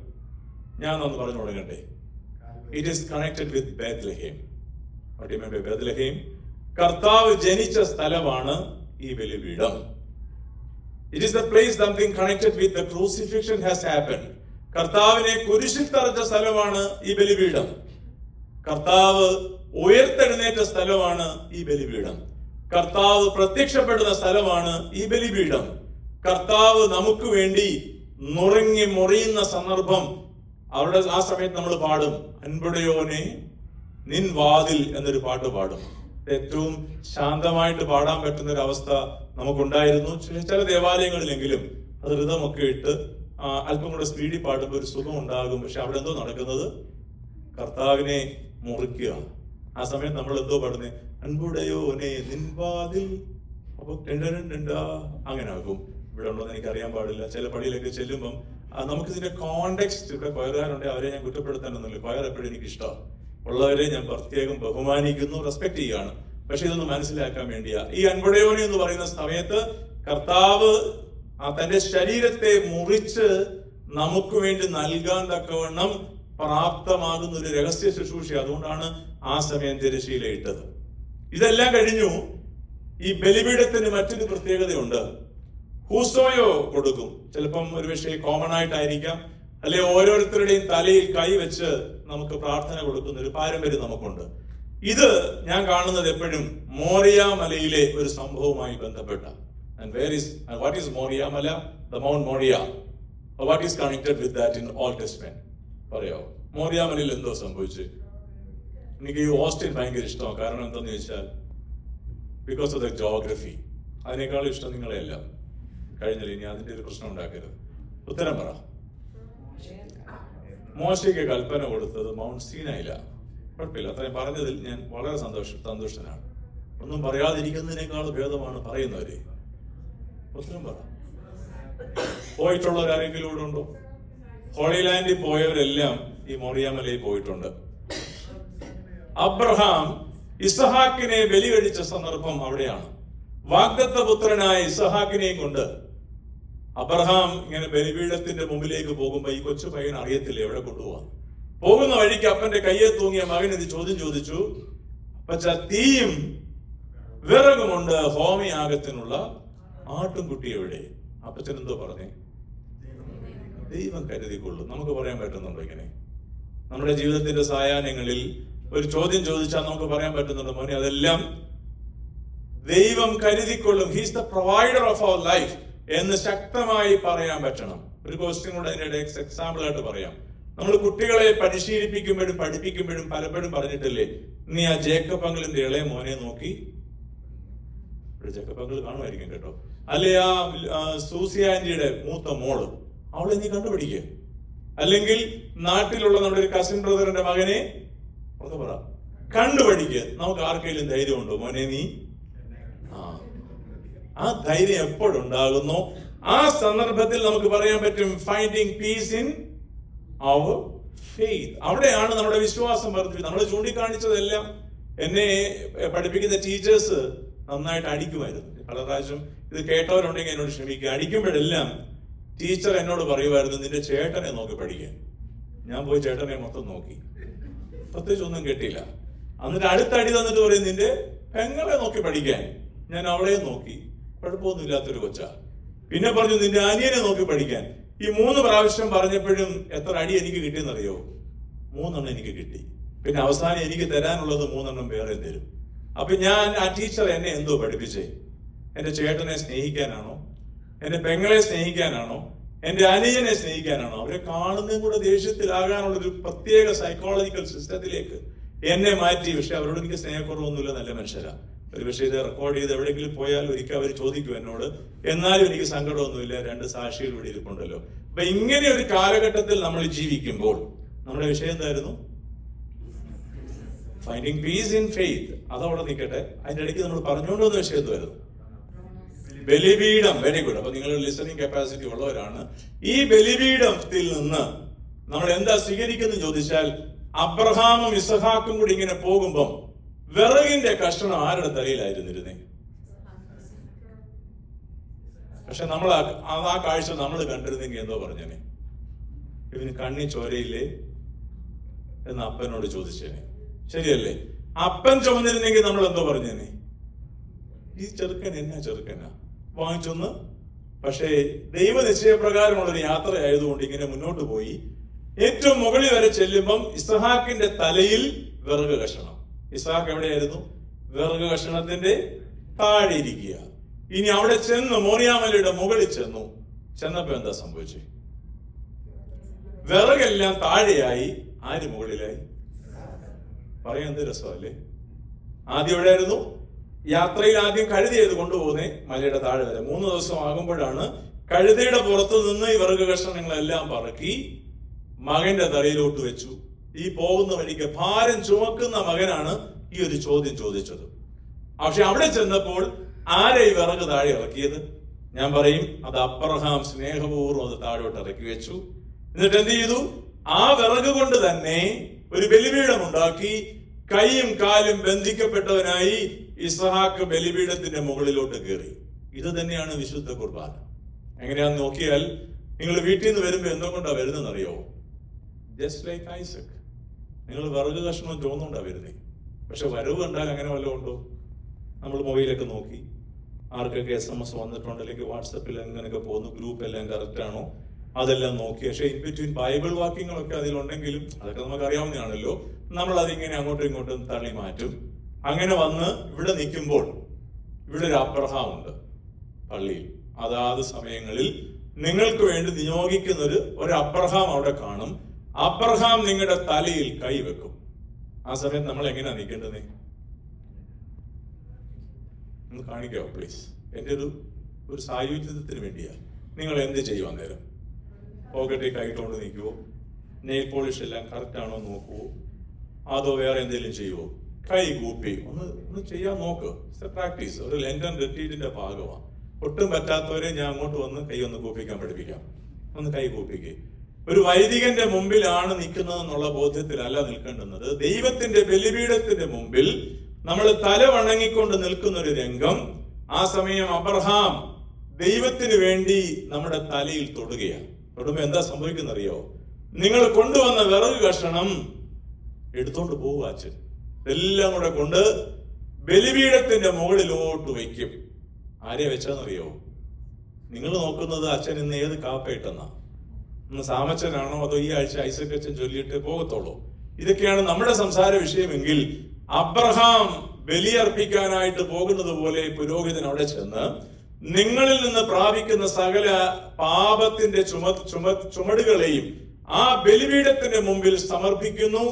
ഇതുകൊണ്ടാണ് ഏറ്റവും ഒടുവിൽ എന്ന് പറഞ്ഞത്, പാപപരിഹാരപ്രദമായ ബലിപീഠത്തിൽ നിന്ന് നിങ്ങൾ പ്രാപിച്ചിരിക്കുന്ന യാത്രാഭക്ഷണങ്ങളോടെ നിങ്ങൾ സമാധാനത്തോടെ പോകുകയും. അപ്പൊ ഇത്രയും ചിന്ത നമുക്ക് ഈ കുർബാനയിൽ പങ്കെടുക്കുമ്പോൾ ഉണ്ടായിട്ടുണ്ടോ? ഇങ്ങനൊക്കെ ഒരു സംഭവം ഉണ്ടെന്ന്. ഊസോയെ പ്രാപിക്കുമ്പോൾ ഉണ്ടോ? ഊസോയെ പ്രാപിക്കുമ്പോൾ പോലും നമ്മൾ കൈകൂപ്പി നിൽക്കുമ്പോൾ ഞാൻ കണ്ടിട്ടുണ്ട്, കണ്ണുനീരോടെ നിൽക്കുന്ന മനുഷ്യരെ കണ്ടിട്ടുണ്ട്. കൈയും ചുണ്ടുകളും ഒക്കെ ഇങ്ങനെ കിടന്ന് വിറയ്ക്കുന്ന മനുഷ്യരെ ഞാൻ കണ്ടിട്ടുണ്ട്. വിശുദ്ധ കുർബാന സ്വീകരിക്കാനായിട്ട് വരുമ്പോൾ രണ്ട് കണ്ണിൽ നിന്നും കണ്ണുനീർ വാർന്നൊഴുകി കർത്താവിന്റെ തിരുശരീര രക്തങ്ങളെ പ്രാപിക്കാനെന്നുള്ള ബോധ്യത്തോടു കൂടി കടന്നു വരുന്ന നല്ല മനുഷ്യരുണ്ട്. അവരെ വിളിക്കുന്ന പേരാണ് they are the real presence of finding peace in their own faith as a Christian. അപ്പൊ ഈ ഒരു തരത്തിലേക്ക് നമ്മുടെ ജീവിതത്തെ ക്രമപ്പെടുത്തുവാൻ നമുക്ക് സാധിക്കുന്നുണ്ടോ എന്ന് ആണ് ഞാൻ നിങ്ങളുടെ മുമ്പിലേക്ക് വെക്കുന്ന ഒന്നാമത്തെ ചിന്ത. ഇതൊരു ഒന്നാമത്തെ ഭാഗമായിട്ട് അവിടെ നിൽക്കട്ടെ. രണ്ടാമത് ഞാനൊരു വേറൊരു വാക്ക് നിങ്ങളെ പരിചയപ്പെടുത്താനായിട്ട് ഇഷ്ടപ്പെടുന്നു. നിങ്ങൾക്ക് ഇംഗ്ലീഷിനേക്കാളും നന്നായിട്ട് അറിയാവുന്നവരാണെന്ന് എനിക്കറിയാം. എങ്കിലും ഇംഗ്ലീഷ് പഠിപ്പിക്കാൻ വേണ്ടിയല്ല, just to compare two English terms. The first one is known as ordinary and the second one is known as extraordinary. ഈ രണ്ട് വാക്ക് അറിഞ്ഞുകൂടാത്ത ആരും കാണത്തില്ല. ഒരു പക്ഷേ അതിനകത്ത് ഏറ്റവും പാണ്ഡിത്യം കുറവ് എനിക്കായിരിക്കും. അമേരിക്കയിൽ കൊളംബസിനോടൊപ്പം വന്ന ഒരു രീതി കാണും. ഞാൻ ഈ അടുത്ത സമയത്ത് ഒരാൾ പറഞ്ഞു, ഞങ്ങൾ ഇയേഴ്സ് ബാക്ക് വന്നതാന്ന് ചോദിച്ചു. പിന്നെയും ചോദിച്ചപ്പോൾ ഞാൻ ചോദിച്ചു, കൊളംബസിനെ അറിയോ? പിന്നെ എനിക്ക് മനസ്സിലായി. പിന്നെ ഞാൻ ചോദിച്ചാൽ പറഞ്ഞു കളയും, ചിലപ്പോൾ കൊളംബസിന്റെ അമ്മയുടെ അനിയത്തിയുടെ മോനാന്ന് ചിലപ്പോൾ പറയുമെന്ന് പേടിച്ച് ഞാൻ പറഞ്ഞു ഞാൻ കുറച്ചു നാളെ ആയിട്ടുള്ളൂ എന്ന് പറഞ്ഞു. അപ്പൊ പിന്നെ ഒത്തിരി കാര്യങ്ങളൊക്കെ പറഞ്ഞു. നാസയുടെ കാര്യം, പിന്നെ ബുഷിന്റെ കാര്യം, പിന്നെ ജോൺ എഫ് കെന്നഡി. ഞാൻ വെച്ചു അവരെയൊക്കെ നേരിട്ട് കണ്ടിട്ടുണ്ടോ എന്നുള്ള രീതിയിലാണ്. പിന്നെ 911 സംഭവം എന്നെ പറഞ്ഞു കേൾപ്പിച്ചു. ഞാൻ അങ്ങനെയുള്ളവരെ കുറ്റപ്പെടുത്തുമല്ല, ഇതെല്ലാം പറഞ്ഞു. പിന്നെ എനിക്ക് മനസ്സിലായി പകുതിയും തെറ്റായിരുന്നു. പക്ഷെ ഞാൻ വന്നതേ ഉള്ളെന്ന് അറിഞ്ഞപ്പോൾ നന്നായിട്ടങ്ങ് എന്നെ അഭിഷേകം ചെയ്ത് വിട്ടതാ. ഞാൻ അങ്ങനെയുള്ളവരെ കുറ്റപ്പെടുത്തുമല്ല. എന്നാൽ ഈ ordinary and extra ordinary term നമുക്കൊന്ന് മനസ്സിലാക്കിയാൽ ഈ നോമ്പിന്റെ ഒരു ധ്യാനത്തിലൂടെ നമുക്ക് ചില കാര്യങ്ങൾ സമ്പാദിച്ചുകൊണ്ട് പോകാൻ പറ്റും. So what you mean by ordinary? ഞാൻ എൻ്റെ ഒരു കിട്ടിയ ഒരു നോളജ് നിങ്ങളോട് പങ്കുവെക്കുന്നു. Ordinary means something is commonplace, while extraordinary means something is remarkable or exceptional. രണ്ടു എക്സാമ്പിൾ പറയാം. നമ്മൾ വാങ്ങിക്കുന്ന വസ്ത്രം, അതിന് ചില കാര്യങ്ങളൊക്കെ ഉണ്ടായിരിക്കണം. ചിലർക്ക് ഇഷ്ടം ഒരു സ്ലീവ്ലെസ് ആണ്, ചിലർക്ക് ഇഷ്ടം സ്ലീവ് ഉള്ളതാണ്, ചിലർക്ക് ഒരു എക്സ്ട്രാ കോളർ വേണം, ചിലർ ബിയേർഡ് വെക്കുമ്പോൾ ഇവിടെ മാത്രമേ ഉണ്ടാകാവൂ, ഈ ഭാഗത്ത് ഉണ്ടാകരുത്. നിങ്ങളെ ആരെയൊക്കെ കുറ്റപ്പെടുത്തുമല്ല. അല്ലെങ്കിൽ ചിലർ ആയിരിക്കും ഈ താടി അല്പം. എന്നോട് ചോദിച്ചിട്ടുണ്ട്, അച്ഛൻ അൺമാരീഡ് ആണോ? ഞാൻ പറഞ്ഞു ആന്നു. താടിയൊന്നും ഇല്ലല്ലോ. അപ്പൊ അവരുടെ ഡെഫിനിഷനിൽ അൺമാരീഡ് അച്ഛൻ എന്തായിരിക്കണം? താടി ഉണ്ടായിരിക്കണം, അല്ലേത് അച്ഛനേ അല്ല എന്നുള്ള ഡെഫിനിഷൻ ശരിയാണോ? ചിലപ്പോൾ കുപ്പായി നമ്മൾ ഈ വൈദികന്റെ വേഷത്തിൽ അല്ലാതെ നിൽക്കുന്ന സന്ദർഭത്തിൽ എന്റെ വീട്ടിലോട്ട് ഒരാള് കയറി വന്നു. ഞാൻ നാട്ടിൽ ഇപ്പൊ പോയ സമയത്താ. അപ്പൊ ഞാൻ വീട്ടിൽ അപ്പനും അമ്മയും ഉള്ളൂ. അപ്പൊ അങ്ങോട്ട് ചെന്ന സമയത്ത് ഞാനൊരു മുണ്ടൊക്കെ കൊടുത്ത് അങ്ങനെ നിൽക്കുമ്പോൾ ഒരാൾ ഞകത്ത് കയറി വന്ന്, ഈ അച്ഛന് കുപ്പായമില്ല, ഒന്നുമില്ലേ? അവർ ബെല്ലടിക്കാതെ ഡോറ് നോക്ക് ചെയ്യാതെ ചാടിക്കയറി അകത്ത് വന്ന മനുഷ്യൻ ചോദിക്കും, ഈ അച്ഛന് കുപ്പായമില്ല, ഇനി എവിടെയൊക്കെ പോയി പറഞ്ഞു കാണുമെന്ന് ഒരു പിടിയില്ല. പോട്ടെ, ആ വിഷയത്തിലേക്കല്ല. നമ്മൾ എന്തിനാ ഈവൻ ഒരു ഗ്ലാസ് എടുക്കുമ്പോഴും നമ്മൾ ആ ഫ്രെയിമിനകത്ത് പ്രത്യേകം ശ്രദ്ധിക്കാറുണ്ടോ? ഗ്ലാസ്സിലാണോ കൂടുതൽ ശ്രദ്ധിക്കുന്നത്, ഫ്രെയിമിലാണോ? ഉറക്കെ പറ, അതെന്തിനാ അങ്ങനെ എടുക്കുന്നത്? ടു ബിക്കം എക്സ്ട്രാ ഓർഡിനറി ആണോ അല്ലയോ? നമ്മൾ എടുക്കുന്ന നെയിൽ പോളിഷ് അല്ലെങ്കിൽ തേക്കുന്ന ഓരോ കാര്യത്തിലും, നമ്മൾ എടുക്കുന്ന ഓരോ സംഭവത്തിലും, സിമ്പിൾ എക്സാമ്പിൾ വീണ്ടും, നമ്മൾ എല്ലാ ബുക്കിന്റെയും കീഴിൽ കയറ്റി വേദപുസ്തകം വെക്കാറുണ്ടോ? നമ്മുടെയൊക്കെ പണ്ടത്തെ പാരമ്പര്യം എങ്ങനെയായിരുന്നു? വേദപുസ്തകം വെക്കുന്നത് ഒരു പ്രത്യേക സ്ഥലത്താ. ഇപ്പോഴും അത് മൊബൈലിലുണ്ടല്ലോ, അതുകൊണ്ട് പിന്നെ പ്രത്യേക സ്ഥലത്ത്. എന്നാലും ഞാൻ പോയ എല്ലാ വീട്ടിലും വേദപുസ്തകം നന്നായിട്ട് വെച്ചേക്കുന്നത് കണ്ടു. പണ്ട് ഞാൻ സെമിനാരി പഠിക്കുന്ന സമയത്ത് എനിക്ക് ഓർമ്മയുണ്ട്, ഞാൻ വേദപുസ്തകം കൊണ്ടുപോകാതെ ജീവിതത്തിൽ ഒറ്റ പ്രാവശ്യമേ ഉള്ളൂ. ബാക്കി എല്ലാ സ്ഥലത്തും സൗദി അറേബ്യ വരെ ഞാൻ വേദപുസ്തകം കൊണ്ടുപോയി, ഭയപ്പെട്ടിട്ടാ. അവിടെ ചെന്നപ്പോൾ ഒരു വേദപുസ്തകം എടുത്ത് എന്റെ തന്നു. ആ വേദപുസ്തകത്തിന്റെ മുകളിൽ വശം നോക്കി ഞാൻ വെറുതെ ഇങ്ങനെ ഒന്ന് തടവിയപ്പോ അവിടെ 3 വര വീണു. എന്റെ അർത്ഥം എന്തുവാ? ആ പൊടി കറക്റ്റ്. എന്നാലും മനസ്സിലായില്ലേ? ആ ആണ്ടിൽ ഞാനാ തൊട്ടത്, ഭാവിയായ ഞാൻ ആ വേദപുസ്തകത്തെ തൊട്ടു. ഇത് വെച്ചേക്കുക ഒരു ഷോ പോലെ. ഇതുപോലല്ലേ നമ്മുടെ വീട്ടിൽ മീൽ സേഫിൽ ചില പാത്രങ്ങൾ വാങ്ങിച്ചു വെച്ചേക്കുക, ഒരിക്കൽ പോലും ഉപയോഗിക്കൂ. ഇത് വെച്ചേക്കുന്ന എന്തിനെന്നറിയോ?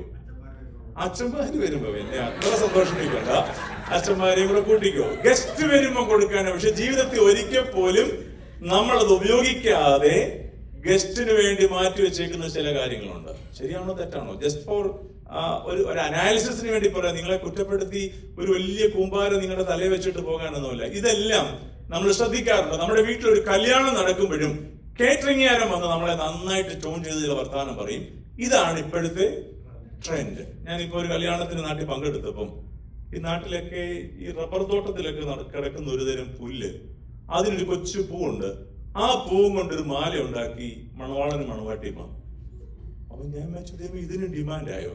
അപ്പം ഞാൻ ഇവന്റ് മാനേജറോട് ചോദിച്ചപ്പോൾ, this is the trend, this is the trend. ഒരു യൂറോപ്യൻ സിസ്റ്റത്തിൽ ഒരു സൂട്ടും കോട്ടും ഇടണമെങ്കിൽ അതിന് ചില ഇൻഗ്രീഡിയൻസ് നിർബന്ധമാണ്. ശരിയാണോ? ഞാൻ ഈ അടുത്ത സമയത്ത് ന്യൂയോർക്ക് വഴി നാട്ടിലോട്ട് പോകുമ്പോൾ ഒരു മലയാളിയെ തന്നെ കണ്ടേ. അകത്ത് ഒരു ടീഷർട്ട് എന്ന് പറഞ്ഞാൽ കൈബന്യൻ എന്ന് പറഞ്ഞാൽ മനസ്സിലാവൂ, ഇന്നർ വെയർ ആയിട്ട് ഉപയോഗിക്കുന്ന, അതും ഒരു സൂട്ട് ഇട്ടുകൊണ്ട് നിൽക്കുക, ഒരു ചെറിയ ട്രൗസറും. ഞാൻ വെച്ചു എവിടെ പോവാ? ട്രിവാൻഡ്രത്തിന് വെച്ചാൽ ഞാനും ഉണ്ടെന്ന്. ഞാൻ വെച്ചു ദൈവമേ, ഞാൻ വെച്ചെന്നാ പിന്നെ എനിക്കും അത് മതിയായിരുന്നല്ലോ എന്നെനിക്ക്. പക്ഷെ ഞാനിട്ടിറങ്ങിയാലോ നാളെ അത് യൂട്യൂബിലെത്തും. ഇത് ഭയന്ന് ഞാൻ കുപ്പായൊക്കെ ഇട്ട് പറ്റുന്ന മാലയൊക്കെ എടുത്തിട്ട് തൊപ്പി വെക്കാൻ പറ്റുമ്പോഴൊക്കെ വെച്ച് ഭയപ്പെട്ട് ഇതിൻ്റെ ഇടയിൽ കൂടെ പോവാ. ഇതെല്ലാം ചെയ്ത് എന്തിനാ? ടു ബിക്കം എക്സ്ട്രാ ഓർഡിനറി ആണോ? ശരിയാണോ? അതുകൊണ്ടാണ് നമ്മൾ ഇപ്പൊ ഒരു ഇവന്റ് നടക്കണമെങ്കിൽ ആദ്യം നോക്കുന്നത് എന്താണെന്നറിയോ? റിവ്യൂ നോക്കും. ശരിയാണോ? അത് ആ ഫോട്ടോഗ്രാഫർ എത്രമാത്രം ഡിമാൻഡിങ് ആണ്, ആ പള്ളി ഓർണമെന്റൽ ആണോ, നമ്മുടെ സ്വന്തം പള്ളിയെക്കാളും വേറൊരു പള്ളി, അത് കടൽ തീരത്തെ കാറ്റ് കൊള്ളുന്ന ഒരു സ്ഥലമായാലും മതി, അവിടോട്ട് പോയി. അങ്ങനെ ആരെങ്കിലും ഉണ്ടെങ്കിൽ ദേഷ്യപ്പെടാനല്ല, അങ്ങനെ ദേഷ്യപ്പെടരുത്, എക്സാമ്പിളിന് വേണ്ടി മാത്രം. ചിലപ്പോൾ നമ്മൾ ദേഷ്യപ്പെട്ട് ചിരിക്കുകയോ വേറൊരാളെ ഇപ്പൊ ടാർഗറ്റ് ചെയ്യുകയോ ചെയ്യുന്നുണ്ടെങ്കിൽ നിങ്ങളുടെ വീട്ടിൽ നിങ്ങളുടെ മക്കൾ തന്നെ ഡിമാൻഡ് ചെയ്യും ഗാൽവെസ്റ്റൺ ബീച്ച് വെച്ച് കല്യാണം നടത്തണമെന്ന്. അപ്പൊ പിന്നെ പറയരുത് അച്ഛൻ പറഞ്ഞിട്ട് പോയി അതുപോലെ സംഭവിച്ചു. അതുകൊണ്ട് ആരും ആരെയും കുറ്റപ്പെടുത്താനുള്ള സന്ദർഭമായിട്ട് ഈ നോമ്പുകാലത്തെ ധ്യാനം തോന്നുന്നെങ്കിൽ ഇതൊരു 0 ലെവലിൽ നിൽക്കും, ഒരു മാറ്റം ഉണ്ടാകത്തില്ല. നമ്മൾ വാക്ക് മാത്രം പഠിക്കും, finding peace in our faith. ആ വാക്ക് സ്റ്റേറ്റ്മെന്റ് മാത്രം പഠിക്കാനല്ല, we have to become a transformation in certain things. അതുകൊണ്ട് ഞാൻ പറഞ്ഞ 2 വാക്ക് എന്തായിരുന്നു? ഒന്ന് ഓർഡിനറി ആൻഡ് എക്സ്ട്രാ ഓർഡിനറി. ഇത് നമുക്ക് 2 എക്സാമ്പിൾ ഞാൻ കൊണ്ടുവന്നത് നിങ്ങളോട് പറയട്ടെ. An ordinary day might involve routine activities, while an extraordinary day might involve a special event or achievement. നമുക്ക് ഇഷ്ടപ്പെട്ട അതിഥികൾ നമ്മുടെ വീട്ടിലോട്ട് വന്നാൽ നമുക്ക് ക്ഷീണം വരുമോ? ഇഷ്ടമില്ലാത്തവരാ കയറുന്നെങ്കിൽ ഒരു 3-4 ദിവസത്തേക്ക് താമസിക്കാനായിട്ട് ഇഷ്ടമില്ലാത്ത നമ്മുടെ കുടുംബത്തിലെയോ സുഹൃത്ത് ബന്ധത്തിലെയോ കുറെ പേര് വന്നു, നമുക്ക് എന്തുമായിരിക്കും ഇത് കഴിയുമ്പം? ഉറക്കെ ഒന്ന് പറ പ്ലീസ്. നിങ്ങൾ ആരും വിശുദ്ധരാകണ്ട. ഇപ്പം ആരോടൊന്നും വിചാരിക്കരുത് ഞാൻ ആരോടെയും പ്രസിഡന്റ് വീട്ടിലാണ് ഇപ്പൊ താമസിക്കുന്നത്, ഞങ്ങളെയാണ് ഉദ്ദേശിക്കുന്നത്. നന്നായിട്ട് ഞങ്ങളെ വെൽക്കം ചെയ്തു.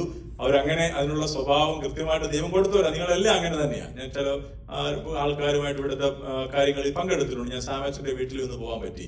നല്ല വെൽക്കമിങ് ആയിരുന്നു. ഞാൻ അങ്ങനെയല്ല പറഞ്ഞത്. പക്ഷേ നമുക്ക് ഇഷ്ടമില്ലാത്തൊരു മനുഷ്യരാ കയറി വരുന്നെങ്കിലോ, നമ്മള് വീട്ടിൽ നിന്ന് പോയിട്ട് തിരിച്ചു വന്നപ്പോ നമ്മൾ വന്ന ഗസ്റ്റ് അതിനകത്ത് ചില കാര്യങ്ങളൊക്കെ ഒന്ന് മാറ്റി തിരിച്ചു വെച്ചു. നമുക്ക് ദേഷ്യം വരുമല്ലയോ? ഇല്ല, നിങ്ങൾക്ക് വരാറില്ല, എനിക്ക് വരും. സിമ്പിൾ എക്സാമ്പിൾ പറയാം. ഞാൻ താമസിക്കുന്നത് ഒരു വീട്ടിലാ, സിയന്ന എന്ന് പറയുന്ന മിസൂറി സിറ്റിയിലൊരു സ്ഥലത്ത്. 4 ബെഡ്റൂം ഉണ്ട്. എന്നോടൊപ്പം ചില വെള്ളി ശനി ദിവസങ്ങളിൽ എന്റെ പള്ളിയിലെ ആൺകുട്ടികൾക്ക് എപ്പോൾ വേണമെങ്കിലും വരാനുള്ള അവസരം അനുവാദം കൊടുത്തിട്ടുണ്ട്. പെൺകുട്ടികൾക്ക് ഓൺലി ഫോർ ദ മീറ്റിംഗ്, അത് വളരെ റയറായിട്ട് മാത്രമേ വീട്ടിൽ വെച്ച് നടത്താറുള്ളൂ. പക്ഷെ ഇങ്ങനെ വരുമ്പം അവർ ചെയ്യുന്നത് ആ വീട് JCB കൊണ്ട് എങ്ങനെ മറിച്ചാൽ എങ്ങനെ ഇരിക്കുമോ അതുപോലെ ആക്കിയിട്ട് പോകും. ഞാനൊരു ശാന്തനായ മനുഷ്യൻ എന്നൊക്കെയാണ് എൻ്റെ ഒരു വിചാരം. പക്ഷെ എന്റെ ശാന്തത മൊത്തം മാറ്റി തിരിച്ചിട്ടുണ്ട്. ചിലപ്പോ പറയണം തോന്നി, മേലാൽ ഈ ഏരിയയിലോട്ട് വരരുത്. പക്ഷെ അന്നേരം ഞാൻ പറയും, മോനെ ഇങ്ങനെയൊക്കെ ചെയ്താൽ നിങ്ങൾ ഇങ്ങനെയാണോ വീട്ടിൽ എന്നൊക്കെ ചോദിച്ചിട്ട് ഞാനൊരു സ്ട്രാറ്റജി എടുത്തത് എന്താണെന്നറിയോ? ഇവരുടെ എല്ലാം വീട് വിസിറ്റ് ചെയ്യുമ്പോൾ വിത്ത് ദെയർ പെർമിഷൻ ഞാൻ വീടിന്റെ അവരുടെ റൂമിൽ കയറിയിട്ട് ഞാൻ പറയും, ഞാൻ ഒരു ഫോട്ടോ എടുത്തോട്ടെ. അപ്പൊ എന്റെ കാലേ വീണൊരു പയ്യനെ എനിക്ക് ഓർമ്മയുണ്ട്. എന്റെ പൊന്നച്ച വേറെ എന്നെ കൊന്നോ, പക്ഷേ ഞാൻ പറഞ്ഞു ഗ്രൂപ്പിൽ ഇടാനാ. പക്ഷെ അങ്ങനെ 2-3 പ്രാവശ്യം പറഞ്ഞു. ഇപ്പൊ പേരൻസ് പറയുന്നത്, അച്ഛൻ ഏതായാലും വീട് വൃത്തിയാക്കാൻ തുടങ്ങിയിട്ടുണ്ട്. അച്ഛൻ ഒത്തിരി പഠിപ്പിച്ചില്ലെങ്കിലും വീട് വൃത്തിയാക്കാൻ തുടങ്ങി. അവരുടെ ടോയ്ലറ്റും വാഷ്റൂമും അവരുടെ ഡ്രസ്സൊക്കെ ഇടുന്ന സ്ഥലമൊക്കെ കുറച്ചൊക്കെ ഒന്ന് നേരെയാകാൻ തുടങ്ങി. അതുപോലെ ഇറങ്ങി വരുമ്പം ലൈറ്റ് ഓഫ് ചെയ്തിട്ട് പോകണമെന്നൊരു അത്യാവശ്യ ബോധം ഉണ്ടായി. 15 മിനിറ്റ് കുളിച്ചുകൊണ്ടിരിക്കുന്ന പയ്യൻ ഇപ്പോൾ 5 മിനിറ്റിൽ കുളി നിർത്തി പെട്ടെന്ന് ഇറങ്ങി വരാൻ തുടങ്ങി. കാരണം ലോകത്ത് ഏറ്റവും കൂടുതൽ റിസോഴ്സസിന് വേണ്ടി പഠനം നടക്കുന്നത് ഒരു കാര്യത്തിന് വേണ്ടിയാണ്. പക്ഷെ ലോകം മുഴുവനും അതുണ്ട് താനും. എന്തിനു വേണ്ടിയാണെന്നറിയോ? വാട്ടർ റിസോഴ്സിന് വേണ്ടിയാണ് ലോകം മുഴുവനും ഏറ്റവും കൂടുതൽ ശക്തമായ പഠനം നടക്കുന്നത്. പക്ഷെ നമുക്ക് ചുറ്റുപാട് നോക്കിയാൽ എന്തുണ്ട്? ഹ്യൂസ്റ്റണിലോട്ടൊക്കെ വന്നു കഴിഞ്ഞാൽ 2 അടി കുഴിച്ചാൽ അവിടെ വെള്ളം കിട്ടുമെന്നാണ് പറയുന്നത്. ഞാൻ പല പ്രാവശ്യം കുഴിച്ച് നോക്കി ഒന്നും കണ്ടില്ല. പക്ഷെ വെള്ളം എല്ലായിടത്തും ഉണ്ട്. പക്ഷെ scarcity of water is a big problem. അത് എല്ലാ സ്ഥലത്തും ഉണ്ടായിക്കൊണ്ടിരിക്കുന്നു. നമ്മുടെ വിഷയത്തിലേക്ക് വരാം. ഇപ്പൊ എക്സ്ട്രാ ഓർഡിനറിയെ കുറിച്ചും ഓർഡിനറിയെ കുറിച്ചും നമ്മൾ വീണ്ടും പറയുന്നു. വീണ്ടും saving a child from a burning building is an extraordinary act of heroism. നമ്മളൊരാൾ മുങ്ങി താഴുന്ന ഒരാളുടെ കാര്യമായാലും പെട്ടെന്ന് എടുത്തു ചാടി അവൻ അതുകൊണ്ടൊരു കാര്യം ചെയ്താൽ അതൊരു എക്സ്ട്രാ ഓർഡിനറി കാര്യമായിട്ട് ചിന്തിക്കും. ശരിയല്ലേ? IT ഫീൽഡിൽ എന്തെങ്കിലും ഒരു ഇന്നോവേറ്റീവ് കാര്യം ചെയ്താൽ അവർക്ക് പ്രത്യേക ഒരു അവാർഡ് നിശ്ചയമായിട്ടും കിട്ടും. നല്ല പുസ്തകങ്ങൾ എഴുതിയാൽ അതൊരു എക്സ്ട്രാ ഓർഡിനറി കാര്യമായിട്ട് കിട്ടും. ശരിയാണോ? നന്നായിട്ടൊന്ന് ഡ്രസ്സ് ധരിച്ചു വന്നാലോ, നന്നായിട്ടൊന്ന് ചിരിച്ചാലോ? ഞാനത് നമുക്കൊന്ന് പ്രാവർത്തികമാക്കാൻ നോക്കാം. അടുത്തിരിക്കുന്ന ആൾക്ക് ഒരു ഷെയ്ക്ക് ഹാൻഡ് കൊടുത്തിട്ടൊന്ന് ചിരിക്കാവോ? ഉണ്ടോ? അങ്ങോട്ട് നോക്കിയിട്ട് പറയും, ഇവളെ ഒന്ന് ചിരിക്കാനേ കൊള്ളത്തില്ല. ഇവൾ ആരാന്ന് അച്ഛൻ അറിയാവോ? അച്ഛൻ എന്തോ അറിയാം, മാസവരി പോലും അടച്ചിട്ടില്ല. കരോളിന് വീട് തുറന്നു തരാത്ത മനുഷ്യനാ. നമ്മുടെ മനസ്സിൽ പെട്ടെന്ന് വരുന്നത് ആ മനുഷ്യന്റെ 100 കുറ്റമാണ്. ഞാൻ ഫസ്റ്റ് ഇയർ സെമിനാരിയിൽ കുറച്ച് നാൾ പഠിപ്പിക്കുന്നുണ്ട്. ഞാൻ കുട്ടികളോട് പറഞ്ഞു, ഫസ്റ്റ് ഇയർ സ്റ്റുഡൻസിനോട് പറഞ്ഞു, നിങ്ങളുടെ ഏറ്റവും നല്ല ഫ്രണ്ടിന്റെ 3 ഗുണവും നിങ്ങൾക്ക് ഒട്ടും ഇഷ്ടമില്ലാത്തൊരു ഒരു മനുഷ്യന്റെ 1 കുറ്റവും എഴുതാൻ പറഞ്ഞു. ഞാൻ ഈ ബുക്കെല്ലാം ഇങ്ങ് വാങ്ങിച്ചോണ്ട് പോയിട്ട് നോക്കിയപ്പോ കണ്ടത് എന്താണെന്നറിയോ? ഗുണം എഴുതാൻ പറഞ്ഞപ്പം എത്ര എണ്ണം എഴുതാനാ പറഞ്ഞേ? 1 എണ്ണം തന്നെ കഷ്ടിച്ചേ വന്നുള്ളൂ. അവർ ഗുണമില്ല. ആ ക്ലാസ്സിൽ തന്നെയുള്ള ഫ്രണ്ട്സിന്റെ കാര്യ പറഞ്ഞേ. നിങ്ങൾക്ക് ഈ ക്ലാസ്സിൽ ഇഷ്ടമില്ലാത്ത ഒരാളിന്റെ എന്തെഴുതാനാ പറഞ്ഞേ? 1 കുറ്റം. 2 പേജ് എഴുതി തന്നെ. പക്ഷെ ഇവനെ ഒരു രീതിയിലും വിശ്വസിക്കരുത്. ഇവൻ കണ്ടെഴുതിയെന്നാ തോന്നുന്നത്. ഇവര് വകയിൽ തൂക്കിട്ട് ചുവയെ വീശത്തില്ല. കുർബാന അപ്പം നന്നായിട്ട് ഉണ്ടാക്കാൻ അറിയത്തില്ല. എല്ലാത്തിനും കുറ്റം പറഞ്ഞു. അപ്പൊ നമ്മൾക്ക് ഞാൻ ആദ്യം പറഞ്ഞേ, നമ്മൾ ചെയ്തതെല്ലാം ശരിയും മറ്റുള്ളവർ ചെയ്യുന്നതെല്ലാം തെറ്റുമായ ഒരു അന്തരീക്ഷത്തിലേക്ക് നമ്മൾ മാറുമ്പോൾ ഈ നോമ്പിലൂടെ ഞാൻ നിങ്ങളെ ആഹ്വാനം ചെയ്യുന്നത് how to become an extraordinary person as a Christian. ഒരു ക്രിസ്ത്യാനി എന്നുള്ള നിലയിൽ ഒരു എക്സ്ട്രാ ഓർഡിനറി പേഴ്സൺ ആകാൻ പറ്റുമോ? നമുക്ക് നന്നായിട്ട് പ്രാർത്ഥിക്കുന്നവരെ ഇഷ്ടമാണോ? ഇഷ്ടമാണെന്ന് എന്റെ വിചാരം. നന്നായിട്ട് എന്നും പള്ളി വരുന്നവരെ നമുക്ക് വലിയ ബഹുമാനമാണ്. രാവിലെ വന്ന് വിളക്കൊക്കെ മിനുക്കി അത് ഭംഗിയാക്കുന്നവരെ നമ്മൾ വളരെ ബഹുമാനത്തോടെ കാണും. അതുപോലെ ആകാൻ നമുക്കൊരു ഇഷ്ടമുണ്ടോ? നമ്മൾ ചിലരെയൊക്കെ പരിചയപ്പെടുത്തില്ല, ആ ആന്റി അങ്കിളും രാവിലെ വരും 2 മണിക്കൂർ കോളേജ് സ്റ്റേഷനിൽ നിന്ന് വണ്ടി വിട്ട് അച്ഛൻ വരുന്നതിന് മുമ്പേ അവിടെ വരും. ഇത് 10 പേരോട് പറയാൻ എന്നാ സന്തോഷം എന്നറിയോ? സാറപ്പഴ വരുന്നേ, ഞാനങ്ങ് ലേറ്റ് ആയി പോയച്ച. അപ്പൊ ഇതാണ് നമ്മുടെ എക്സ്ട്രാ ഓർഡിനറി കൺസെപ്റ്റ്. എപ്പോഴും മറ്റുള്ളവരെ പ്രകീർത്തിച്ച് നമ്മൾ അതിന്റെ സുഗന്ധത്തിന്റെ ഭാഗമാകാൻ ശ്രദ്ധിക്കുമ്പോൾ ഞാൻ നിങ്ങളോട് ആവശ്യപ്പെടുന്നു, through this Lenten season and Lenten journey and Lenten observation, how to become an extraordinary person through this observation of Lent. അതിനുവേണ്ടി നമ്മൾ ഒരുങ്ങണം. കാരണം ഞാൻ ആദ്യം പറഞ്ഞ എക്സാമ്പിൾസ് എല്ലാം എന്ത് മേഖലയിൽ എക്സ്ട്രാ ഓർഡിനറി ആയിരുന്നു? Everything is connected with the world. ശരിയല്ലേ? ഈ ലോകത്തിൽ നമുക്ക് മികച്ചതാകാൻ വേണ്ടി പറഞ്ഞതായിരുന്നു ഞാൻ ഈ പറഞ്ഞ എല്ലാ എക്സാമ്പിളും. പക്ഷെ നോമ്പുകാലം എന്തിനാണ് തരുന്നതെന്ന് ചോദിച്ചാൽ, it should be connected with the spiritual world of a person, how to become extraordinary. അതുണ്ടാകണമെങ്കിൽ നമുക്ക് ചില വിട്ടുവീഴ്ചകൾക്ക് തയ്യാറാകണം. അതെങ്ങനെയാണെന്നും കൂടെ നമുക്ക് പഠിക്കാൻ ഈ വേദഭാഗത്തിന്റെ പൊരുളിൽ നിന്നും നമുക്ക് തീർച്ചയായിട്ടും ഒരവസരം ഉണ്ടാകണം എന്നാണ് ഞാൻ സ്നേഹപൂർവ്വം ഓർമ്മപ്പെടുത്തുന്നത്. ഈ ഒരു മേഖലയിലേക്ക് നമുക്ക് കടക്കണമെങ്കിൽ ഒരു കൊച്ചു കാര്യം നിങ്ങളെ ഓർമ്മപ്പെടുത്തുന്നു. 3 signs of spiritual progress. That should be the basic step of how to become an extraordinary person in the field of spirituality or in the field of a Christian. One, appreciate those who love you. Those who love you. നമുക്ക് പറ്റിയിട്ടുണ്ടോ? നമ്മുടെ ഒരു സുഹൃത്ത് പെട്ടെന്ന് ഒരു manager പോസ്റ്റിലേക്ക് വന്നു. നമ്മളും അതേ ക്ലാസ്സിൽ പഠിച്ചതാ. നമുക്ക് അവരോട് എങ്ങനെ അപ്രീഷിയേറ്റ് ചെയ്യാൻ പറ്റുന്നത്? പറയും, പബ്ലിക്കിന്റെ മുമ്പിൽ പറയും, അല്ലെങ്കിൽ വാട്സപ്പ് ഗ്രൂപ്പിനകത്ത് എല്ലാവരോടും ചേർന്ന് രാവിലെ തൊട്ട് വൈകിട്ട് വരെ കൺഗ്രാചുലേഷൻസ്, ഇങ്ങനെ ബലൂൺ പൊട്ടി അങ്ങ് വീഴുക. പക്ഷെ മനസ്സിന്റെ ഉള്ളിൽ എന്തുമായിരിക്കും? ഞാനും എഴുതി, അവനും എഴുതി, ഞാനും പഠിച്ചു, അവനും പഠിച്ചു. ചിലപ്പോഴൊക്കെ എന്റെ ബുക്ക് കൊണ്ടാണ് അവൻ എക്സാമിന് പോയത്. ചിലപ്പോഴൊക്കെ ട്യൂഷന് പോവാൻ പറ്റാത്തപ്പോ ഞാനാണ് അവന് റൈഡ് കൊടുത്തത്, അവന് ഞാനാണ് പറഞ്ഞു കൊടുത്തത്. പക്ഷെ വാട്സാപ്പിൽ ഇട്ടത് എന്തുമായിരുന്നു? അതുകൊണ്ടാണ് ചിലപ്പോഴൊക്കെ ഈ അടുത്ത സമയത്തല്ലേ ഈ ഇമോട്ടിക്കോൺസ് ഒക്കെ വരുന്നൊരു സമയത്ത് എനിക്ക് ഇപ്പോഴും ഓർമ്മയുണ്ട്, ഒരു മനുഷ്യൻ മരിച്ചു. അപ്പൊ എന്തോ ഇടും അവിടെ. അപ്പൊ ഒരാൾ ലൈക്ക് അടിച്ചു. അതിന്റെ അർത്ഥം എന്തുവാ? മരിച്ചത് ഇഷ്ടപ്പെട്ടു എന്നാണോ? ആ ആളിന്റെ ഒരു വികാരം പ്രകടിപ്പിക്കാൻ പെട്ടെന്ന് കൈ കൊണ്ടത് അതിനകത്താ. ഒരാൾ ജയിച്ചു എന്ന് പറഞ്ഞപ്പം കരയുന്ന ഒരു ഇമോട്ടിക്കോൺ ഇട്ടു. അപ്പൊ കൈ കൊണ്ട് വീണതാ. പക്ഷെ അവനോട് 3.5 വർഷം മിണ്ടാതിരുന്നൊരു കേസ് ഞാൻ കൗൺസിലിംഗിൽ അറ്റൻഡ് ചെയ്തിട്ടുണ്ട്.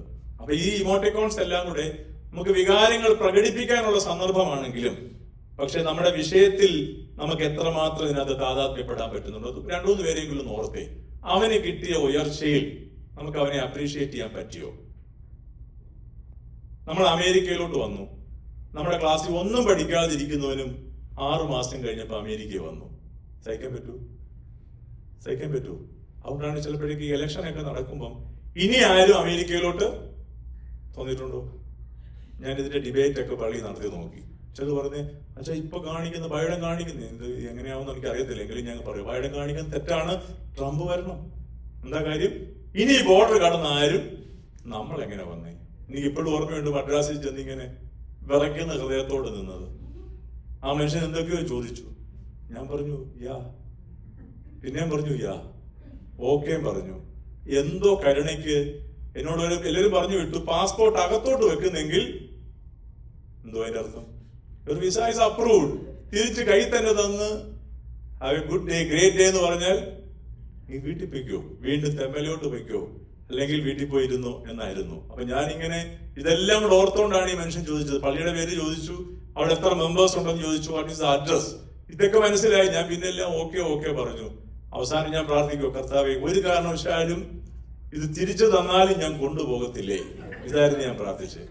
അന്ന് സംഭവിച്ചത് എന്താണെന്ന് ചോദിച്ചാൽ, Saint Peter's and Saint Paul's പള്ളിക്കാര് പ്രാർത്ഥിച്ചതുകൊണ്ട്, എന്റെ പ്രാർത്ഥനയുടെ ദൈവം കേട്ടതുകൊണ്ട് പാസ്പോർട്ട് അകത്ത് വെച്ചിട്ട് പറഞ്ഞു ഹാവ് എ ഗ്രേറ്റ് ഡേ. അപ്പോഴാണ് എനിക്ക് മനസ്സിലായ, കർത്താവേ പ്രാർത്ഥന കേട്ടു. നിങ്ങളൊക്കെ എങ്ങനെയായിരുന്നു ഇന്റർവ്യൂവിന് പോയത്? അങ്ങനെയൊന്നും അല്ല. ട്രംപ് ഒരു ദിവസം ഞാൻ രാവിലെ എഴുന്നേറ്റിരിക്കുമ്പോൾ ഒരു വീട്ടിലോട്ട് വിളിച്ചിട്ട് പറയുമോ, Are you able to come to America? No, I am busy. But at the same time, okay, if you are willing, if you are giving an opportunity, I am ready to come. എന്നും പറഞ്ഞല്ലേ വന്നത്. ഇപ്പൊ ഇരിക്കുന്നതൊക്കെ ഇരിപ്പങ്ങനെയാണ്. Trump നേരിട്ട് വിളിച്ചു, Bush വിളിച്ചു, അല്ലെങ്കിൽ Obama 2 പ്രാവശ്യം വീട്ടിൽ വന്നു. ഞാൻ വീട്ടിൽ ഇല്ലായിരുന്നു. ഇങ്ങനെയൊക്കെ നമുക്ക് ചില തോന്നലുകളൊക്കെ ഉണ്ട്. അതുകൊണ്ടാണ് ഇനി ആരും വരണ്ട, നമ്മൾ മാത്രം മതി. ഞാൻ പറയട്ടെ, നമ്മളെല്ലാവരും വരട്ടെ. കർത്താവിന്റെ പോളിസി എപ്പോഴും ഒരാൾ ജയിക്കുന്നതിനെ കുറിച്ച് കർത്താവ് ഒരു സിസ്റ്റവും ഉണ്ടാക്കിയിട്ടില്ല. കർത്താവിന്റെ ജയം എങ്ങനെയാണെന്നറിയാവോ? അതറിയണമെങ്കിൽ APJ അബ്ദുൽ കലാം അദ്ദേഹത്തിന്റെ ഒരു പുസ്തകത്തിൽ എഴുതിയേക്കുന്ന ഒരു കൊച്ചു ദൃഷ്ടാന്തമുണ്ട്. ആന്ധ്രാപ്രദേശിലെ ഒരു മെന്റലി ചലഞ്ച്ഡ് ആയിട്ടുള്ള ഒരു സ്കൂളിൽ അദ്ദേഹം ഒരു സ്പോർട്സ് കോമ്പറ്റീഷന് സല്യൂട്ട് സ്വീകരിക്കാനായിട്ട് അവിടെ ചെന്നപ്പോൾ അറിയാമല്ലോ, നമുക്ക് മെന്റലി ചലഞ്ച്ഡ് എന്ന് പറയും. ആ വേർഡ് കറക്റ്റ് ആണെന്ന് എന്റെ വിചാരം, വേറൊന്നും ഞാൻ മറുത്ത് പറഞ്ഞില്ലല്ലോ. ആ സ്ഥലത്ത് ചെന്നു. അപ്പൊ ഒരു സംഘം കുട്ടികളെ ട്രെയിൻ ചെയ്ത് അവിടെ കൊണ്ടുവന്നേക്കുക. ഒരു റണ്ണിങ് റേസ് നടക്കുന്നു, ഓടാൻ പോവുക. അപ്പൊ അവിടെ ചെന്നാൽ നിങ്ങൾക്ക് ചോക്ലേറ്റ് കിട്ടും, അത് കിട്ടും, ആ ബലൂൺ റിബൺ കെട്ടിയേക്കുന്ന സ്ഥലം വരെ ഓടണം. ഓട്ടം തുടങ്ങി. 100 മീറ്റേഴ്സ് റേസ് ആണ്. വിസിലടിച്ചു, ഇവർ ഓടാൻ തുടങ്ങി. കുറച്ച് മുമ്പോട്ട് ചെന്നപ്പോൾ ഒരു കുട്ടി മുട്ടിടിച്ചു വീണു. അത് നോക്കാതെ കുറച്ചുപേര് മുമ്പോട്ട് ഓടി. കുറച്ചുകൂടെ കഴിഞ്ഞു 2 പേര് വീണു, പിന്നെ 3 പേര് വീണു. കൂട്ടത്തിൽ നിൽക്കുന്നവരെ കാണുന്നില്ലാത്തത് കൊണ്ട് അവരെന്ത് ചെയ്യുന്നറിയോ? തിരിഞ്ഞു നോക്കി, ഒന്നുകൂടെ തിരിഞ്ഞു, ഒന്നുകൂടെ തിരിഞ്ഞു. അവര് പിന്നെ എങ്ങോട്ടാ പോയെന്നറിയോ? ആ വീണ് കിടക്കുന്നവരെ എല്ലാം പോയി ഈ കുട്ടികളെ എഴുന്നേൽപ്പിച്ചു. നമ്മളായിരുന്നെങ്കിലോ?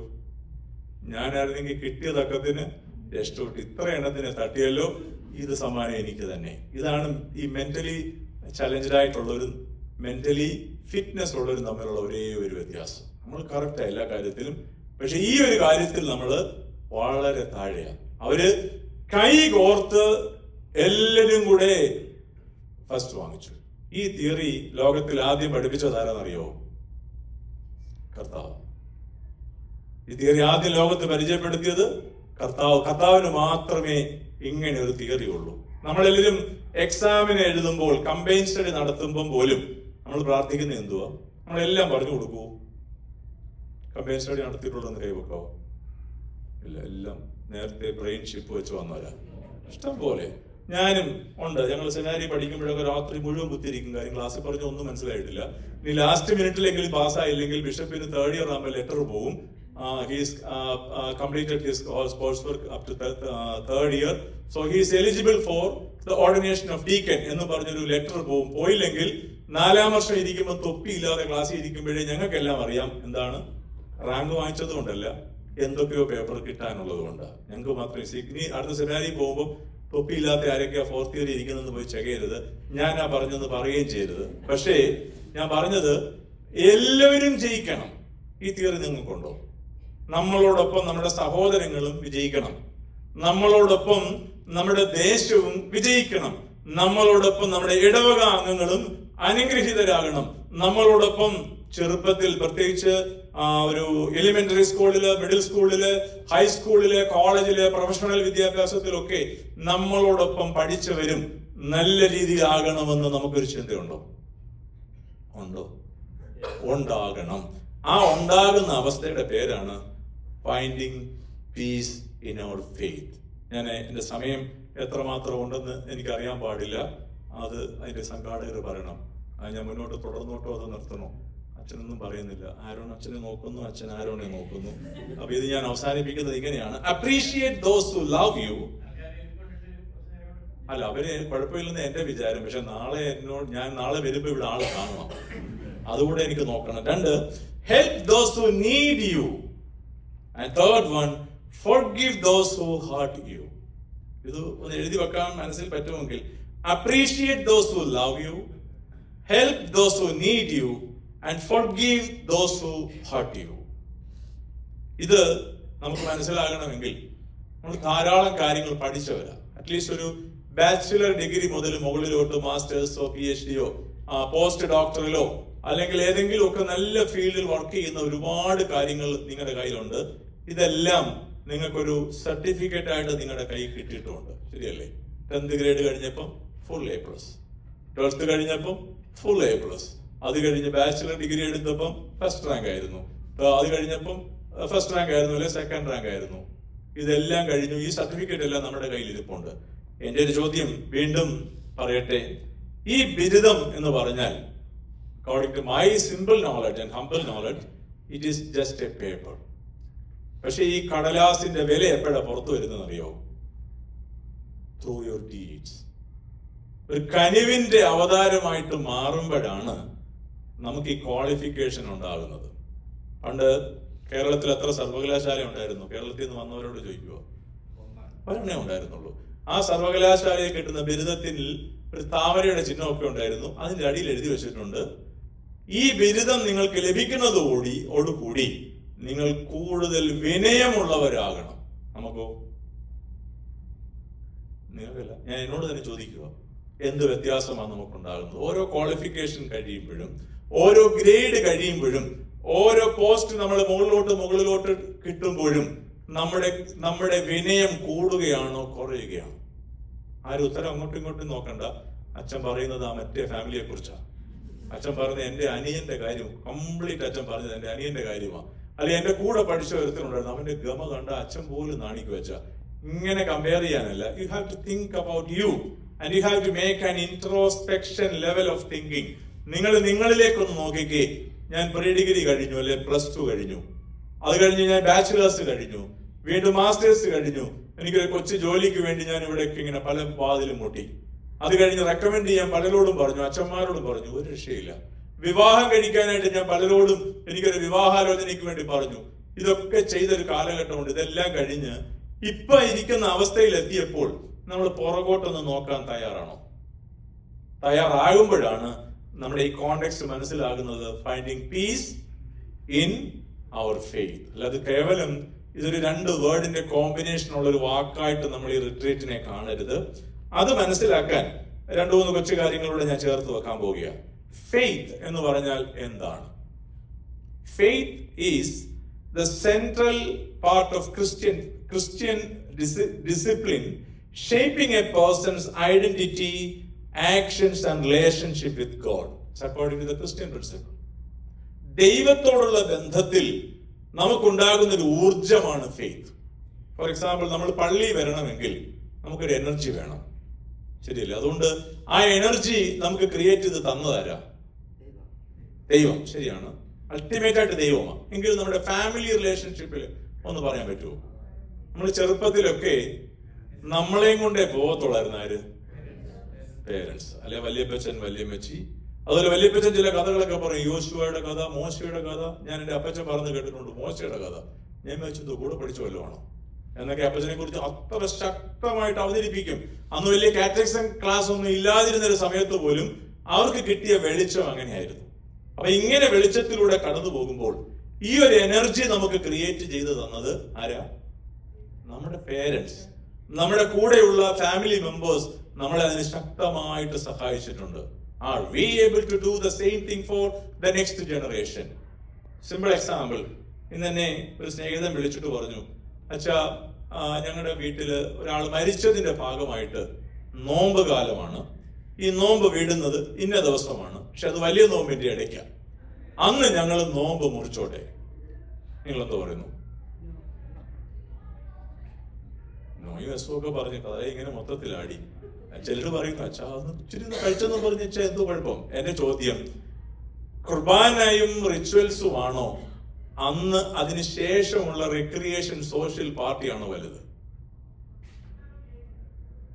നമ്മൾ അന്നേരം പെട്ടെന്ന് നമ്മളങ്ങ് താണുറഞ്ഞു പോകും.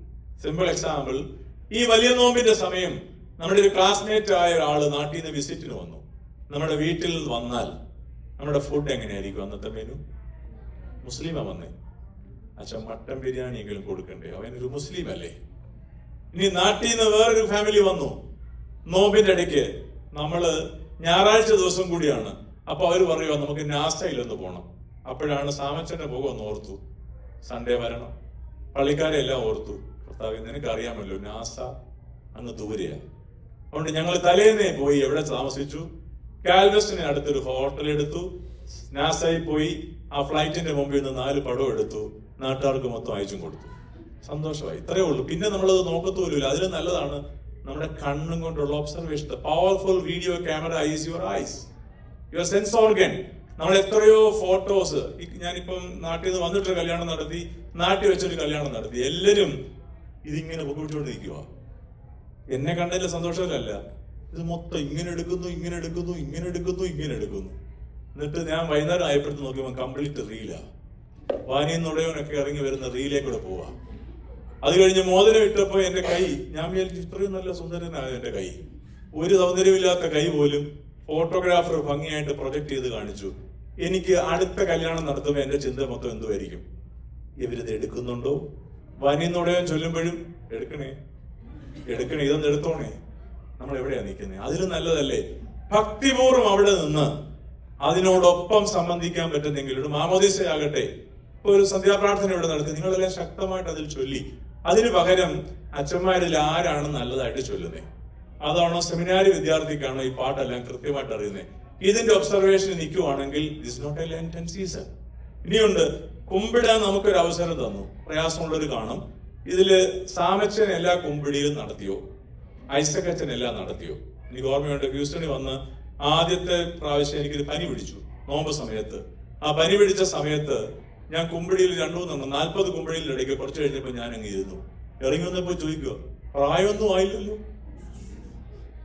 അപ്പൊ ഞാൻ വിചാരിച്ചു, കർത്താവ് ഇവിടുന്ന് ഓടി രക്ഷപ്പെടുന്ന നല്ലത്, വേറെ എവിടെയെങ്കിലും പോയാലും കുഴപ്പമില്ല. ഞാനിരുന്ന കൊച്ചു പള്ളിയിലൊന്നും ഇത്രയും ശക്തമായിട്ട് ചോദിച്ചിട്ടില്ല. നമ്മുടെയൊക്കെ ചിന്ത മറ്റുള്ളവരെല്ലാം ശരിയായിട്ടാണോ ജീവിക്കുന്നതെന്നുള്ള ചിന്തയിലേക്ക് നമ്മളെ മാറ്റുന്നതിന് പകരം ഈ വിശ്വാസത്തിൽ നമുക്കൊരു എനർജി ഉണ്ടോ? You have to check as an introspection. നമുക്ക് ഇന്നും ഒരു എനർജി ഉണ്ടോ?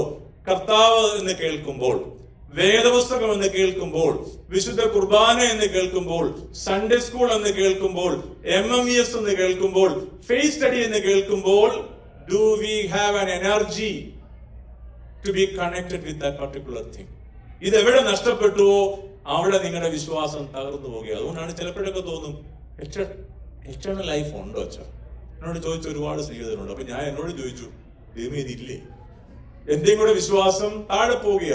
നോമ്പ് നോക്കുന്ന സന്ദർഭത്തിൽ ചിലരോടെങ്കിലും നിങ്ങൾ പറഞ്ഞിട്ടില്ലേ, ഇച്ചിരൂടെ കഴിയട്ടെ, 25 കഴിയട്ടെ? നമ്മൾ പലരെ നിരുത്സാഹപ്പെടുത്താറില്ലേ? അത് ഫെയ്ത്തിന്റെ കൂടുതലാണോ കുറവാണോ?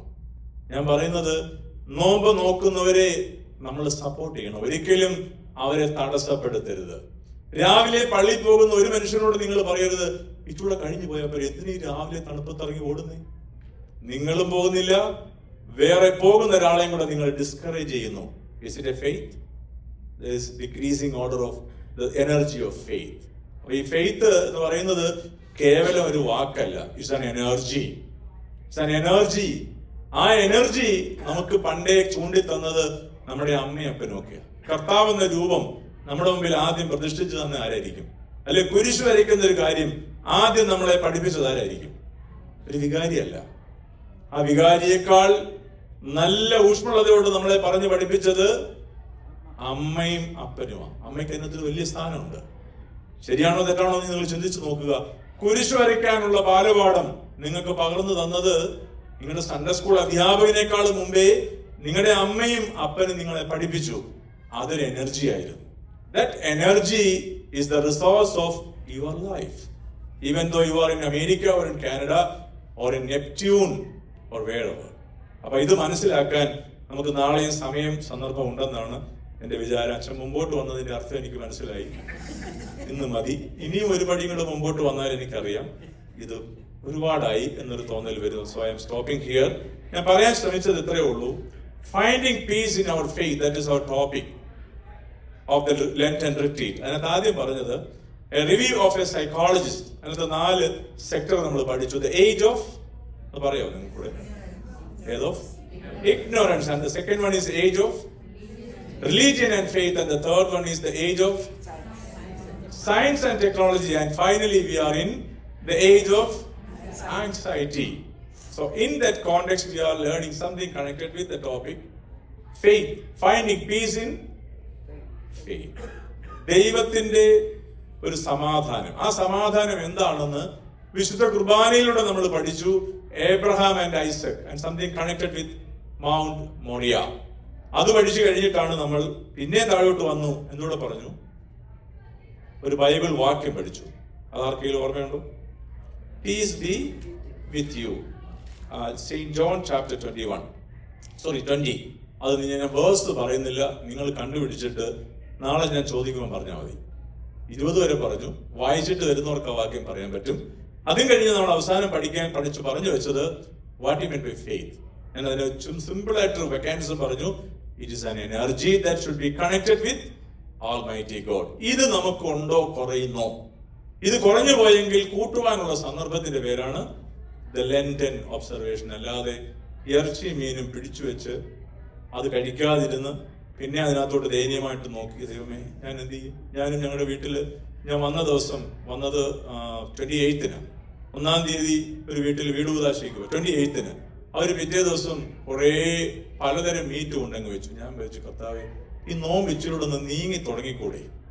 നിങ്ങളൊന്നും അങ്ങനെ ചിന്തിക്കത്തില്ല. ഞാനൊരു മനുഷ്യനായതുകൊണ്ട് എന്റെ മനസ്സിൽ വന്നതാ. പിന്നെ ഞാൻ എൻ്റെ അമ്മയോട് പറഞ്ഞു, അമ്മ ഒരാൾക്ക് കൊടുക്കാൻ വേണ്ടി. പക്ഷെ ആള് വന്നില്ല. പിന്നെ ഞാൻ പറഞ്ഞു, കുഴപ്പമില്ല, 50 ദിവസം കഴിയുമ്പോൾ ഇതെല്ലാം നാളെ കൂട്ടിയിരുന്ന് എനിക്കറിയാം, അമ്മ നോക്കണ്ട, ഇത് ഫ്രീസറിൽ ഇരിക്കട്ടെ. പക്ഷെ ഞാൻ പിന്നെ അമ്മയോടൊരു കാര്യം പറഞ്ഞു, അമ്മ ഇടയ്ക്കൊക്കെ ഇടവക ജനങ്ങളൊക്കെ വന്ന് നോക്കും അച്ഛന്റെ നോമ്പ് കറക്റ്റ് ആണോ. ഞാൻ താമസിക്കുന്ന വീട്ടിലൊരു ഫ്രിഡ്ജുണ്ട്. അത് അപ്പാർട്ട്മെന്റ് ഉപയോഗിക്കുന്ന ഫ്രിഡ്ജാണ്. അത് ലെഫ്റ്റ് ഹാൻഡിൽ നിന്നും തുറക്കാം, റൈറ്റിൽ നിന്നും തുറക്കാം. അതിന്റെ ഒരു ലിവർ മാറ്റിയിട്ടാൽ മതി, ആക്സൽ മാറ്റിയിട്ടാൽ മതി. അവിടെ ഒരു മീറ്റിംഗ് നടന്നപ്പോൾ ഒരു സ്നേഹിതൻ ഇത് തുറക്കാൻ നോക്കി. ആവുന്നേക്ക് നോക്കിയിട്ട് പറ്റുന്നില്ല. ഞാനത് അറിയുന്നില്ല. മീറ്റിംഗ് ഒക്കെ കഴിഞ്ഞു.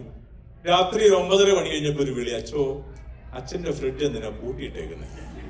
അന്നത്തെ മീറ്റിംഗിന്റെ കൺക്ലൂഷൻ, അച്ഛന്റെ ഫ്രിഡ്ജ് എന്തിനാ പൂട്ടിയിട്ടേക്കുന്നത്? ഞാൻ വെച്ച് എന്തോ പറ്റി, ഞാൻ പൂട്ടാറില്ല, എന്റെ വീടേ പൂട്ടാറില്ല, അതിനകത്ത് വലിയ അലാം സിസ്റ്റം ഒന്നും വെച്ചിട്ടില്ല, ആകെ ഉള്ളത് ഞാനേ ഉള്ളൂ. ഞാൻ പുറത്തിറങ്ങി. ഇനിയിപ്പോൾ അവിടെ നിന്ന് എടുത്തോണ്ട് പോകാൻ, ഇതാണ് എന്റെ ഒരു ചിന്ത. പിന്നെ പാസ്പോർട്ട് ഉണ്ട്, അതെടുത്തോണ്ട് പോയാൽ ഇവിടെ എംബസി ഹ്യൂസ്റ്റണിൽ ഉള്ളത് കൊണ്ട് ആ ഒരു ബെൽറ്റിൽ ഞാൻ ജീവിക്കുന്നു. വലുതായിട്ട് അങ്ങനെ ലോക്കിംഗ് സിസ്റ്റം ഒന്നും ചെയ്യാറില്ല. പക്ഷേ ഞാൻ ഈ സ്നേഹിതനെ അതുവരെ ക്ഷമയോടിരുന്നു. ആ ക്ഷമ എനിക്ക് എങ്ങനെ കിട്ടിയത് ഇപ്പോഴും എനിക്ക് അറിയാൻ പാടില്ല. 1 മാസം വരെ ഞാൻ ക്ഷമിച്ചു, ആരോടും പറഞ്ഞില്ല. പക്ഷേ 1-2 ദിവസം കൊണ്ട് പലരും ഇതെന്നോട് ചോദിച്ചു, അച്ഛന്റെ ഫ്രിഡ്ജ്. അപ്പൊ അവൻ എവിടെയൊക്കെ പോകുന്നു അവിടെ എല്ലാം നമ്മുടെ നാട്ടിൽ ചൊറിയണമെന്ന് പറഞ്ഞ സാധനമില്ലേ, കണ്ടിട്ടില്ല? ഞാൻ ഇനി വരുമ്പോൾ നാട്ടിൽ നിന്ന് കൊണ്ട് കാണിക്കാം. ഓസ്റ്റിൻ പള്ളിയിലേക്ക് കുറച്ച് കൊണ്ടുതരാം. അത് നമ്മൾ നടന്നു പോകുമ്പോഴല്ലേ എന്ത് സംഭവിക്കുമെന്ന് അറിയാവോ? നമ്മളെ ഒന്ന് ചൊറിഞ്ഞേ വിടും. പിന്നെ നമ്മൾ പോകുന്നിടത്തെല്ലാം എന്ത് ചെയ്യും? നമ്മൾ ചൊറിഞ്ഞുകൊണ്ടിരിക്കും. നമ്മൾ ചൊറിയണം, എനിക്ക് അതിന്റെ ടേം ഒന്നും കൃത്യമായിട്ട് അറിയത്തില്ല. ഇതുപോലെ ഈ മനുഷ്യൻ പോയിടത്തെല്ലാം എന്ത് ചെയ്തുകൊണ്ടിരുന്നു? ഈ സ്ക്രാച്ചിങ് ചെയ്തുകൊണ്ടിരുന്നു. അവരെല്ലാം അത്യാവശ്യം സ്നേഹമുള്ളവരെന്നെ വിളിച്ചു. അടുത്ത മീറ്റിങ്ങിന് ഞാൻ വന്നത് വരെ ക്ഷമയോടിരുന്നിട്ട് ഞാൻ മീറ്റിംഗ് തുടങ്ങുന്നു, പ്രാർത്ഥന കഴിഞ്ഞിട്ട് ഞാൻ ആദ്യം പോയി ഫ്രിഡ്ജ് ഒന്ന് തുറന്നു കാണിച്ചു. ഇത് ഇങ്ങനെയാ തുറക്കുന്നേ, നിങ്ങളുടെ സംശയം അങ്ങ് മാറണം. ഒപ്പം ആരോടൊക്കെ ഇത് പറഞ്ഞിട്ടുണ്ടോ എനിക്കറിയാൻ പാടില്ല, അവരെ എല്ലാം ഇന്ന് തന്നെ ഒന്ന് അറിയിച്ചേക്കണം. ഈ ഫ്രിഡ്ജിന് പൂട്ടില്ല. അല്ലെ അവരിനി എന്നെ കാണുമ്പോഴല്ലേ എന്ത് ചിന്തിക്കുന്നറിയോ? എന്തോ അതിനകത്ത് ഉണ്ട്, പൂട്ടി വെച്ചിട്ടുണ്ട്. അതാണല്ലോ ആ പൂട്ടി വെച്ചതെന്ന് പറയുന്നതിന്റെ ധ്വനി. ഇത് തന്നെയാണ് നമ്മുടെ ലൈഫ്. ഞാൻ അവസാനിപ്പിക്കുന്നു. ദൈവം അനുഗ്രഹിക്കട്ടെ. നാളെയും നമുക്ക് സന്തോഷത്തോടെ ഈ ധ്യാനത്തിന്റെ ബാക്കി ഭാഗം കേൾക്കാൻ പ്രാർത്ഥനയോടെ വരണം. ഞാൻ പറഞ്ഞ അസൈൻമെന്റ്സ് ഒക്കെ കൃത്യമായിട്ട് ആകണം. ഒപ്പം ഒരു കാര്യം കൂടി പറഞ്ഞ് അവസാനിപ്പിക്കട്ടെ. അടുത്തിരിക്കുന്ന ആളിന് വീണ്ടും ഒരു ഷെയ്ക്ക് ഹാൻഡ് കൊടുത്തിട്ട് മെല്ലെ ഒന്ന് ചോദിക്കുക, ഈ ധ്യാനത്തിലൂടെ എന്തെങ്കിലും മനസ്സിലായോ? ചെറുതായിട്ടൊന്ന് ചോദിക്കുക. ഉണ്ടോ? വലിയ പാടാ, പിന്നെയും വലിയ പ്രയാസമോ? മതി, നിങ്ങളൊന്നും ചോദിച്ചില്ലെങ്കിലും കുഴപ്പമില്ല. അടുത്തിരിക്കുന്ന ആളെ ഒന്ന് തൊട്ടെങ്കിൽ that is the healing touch of Jesus Christ. നിങ്ങൾക്കൊന്ന് തൊടാൻ പറ്റുക, നിങ്ങൾക്കൊന്ന് സംസാരിക്കാൻ പറ്റുക, ഹൃദയം കൊണ്ട് ഹൃദയത്തിലേക്ക് നിങ്ങൾക്കൊന്ന് കടക്കാൻ പറ്റുക. So I M concluding here. Thank you for listening my words that is connected with the word of God. ദൈവം എല്ലാവരെയും അനുഗ്രഹിക്കട്ടെ എന്ന് പ്രാർത്ഥിച്ചുകൊണ്ട് ഞാൻ എൻ്റെ വാക്ക് ചുരുക്കുന്നു. വലിയവനായ ദൈവം നിങ്ങളെല്ലാവരെയും വാഴ്ത്തി അനുഗ്രഹിക്കുമാറാകട്ടെ.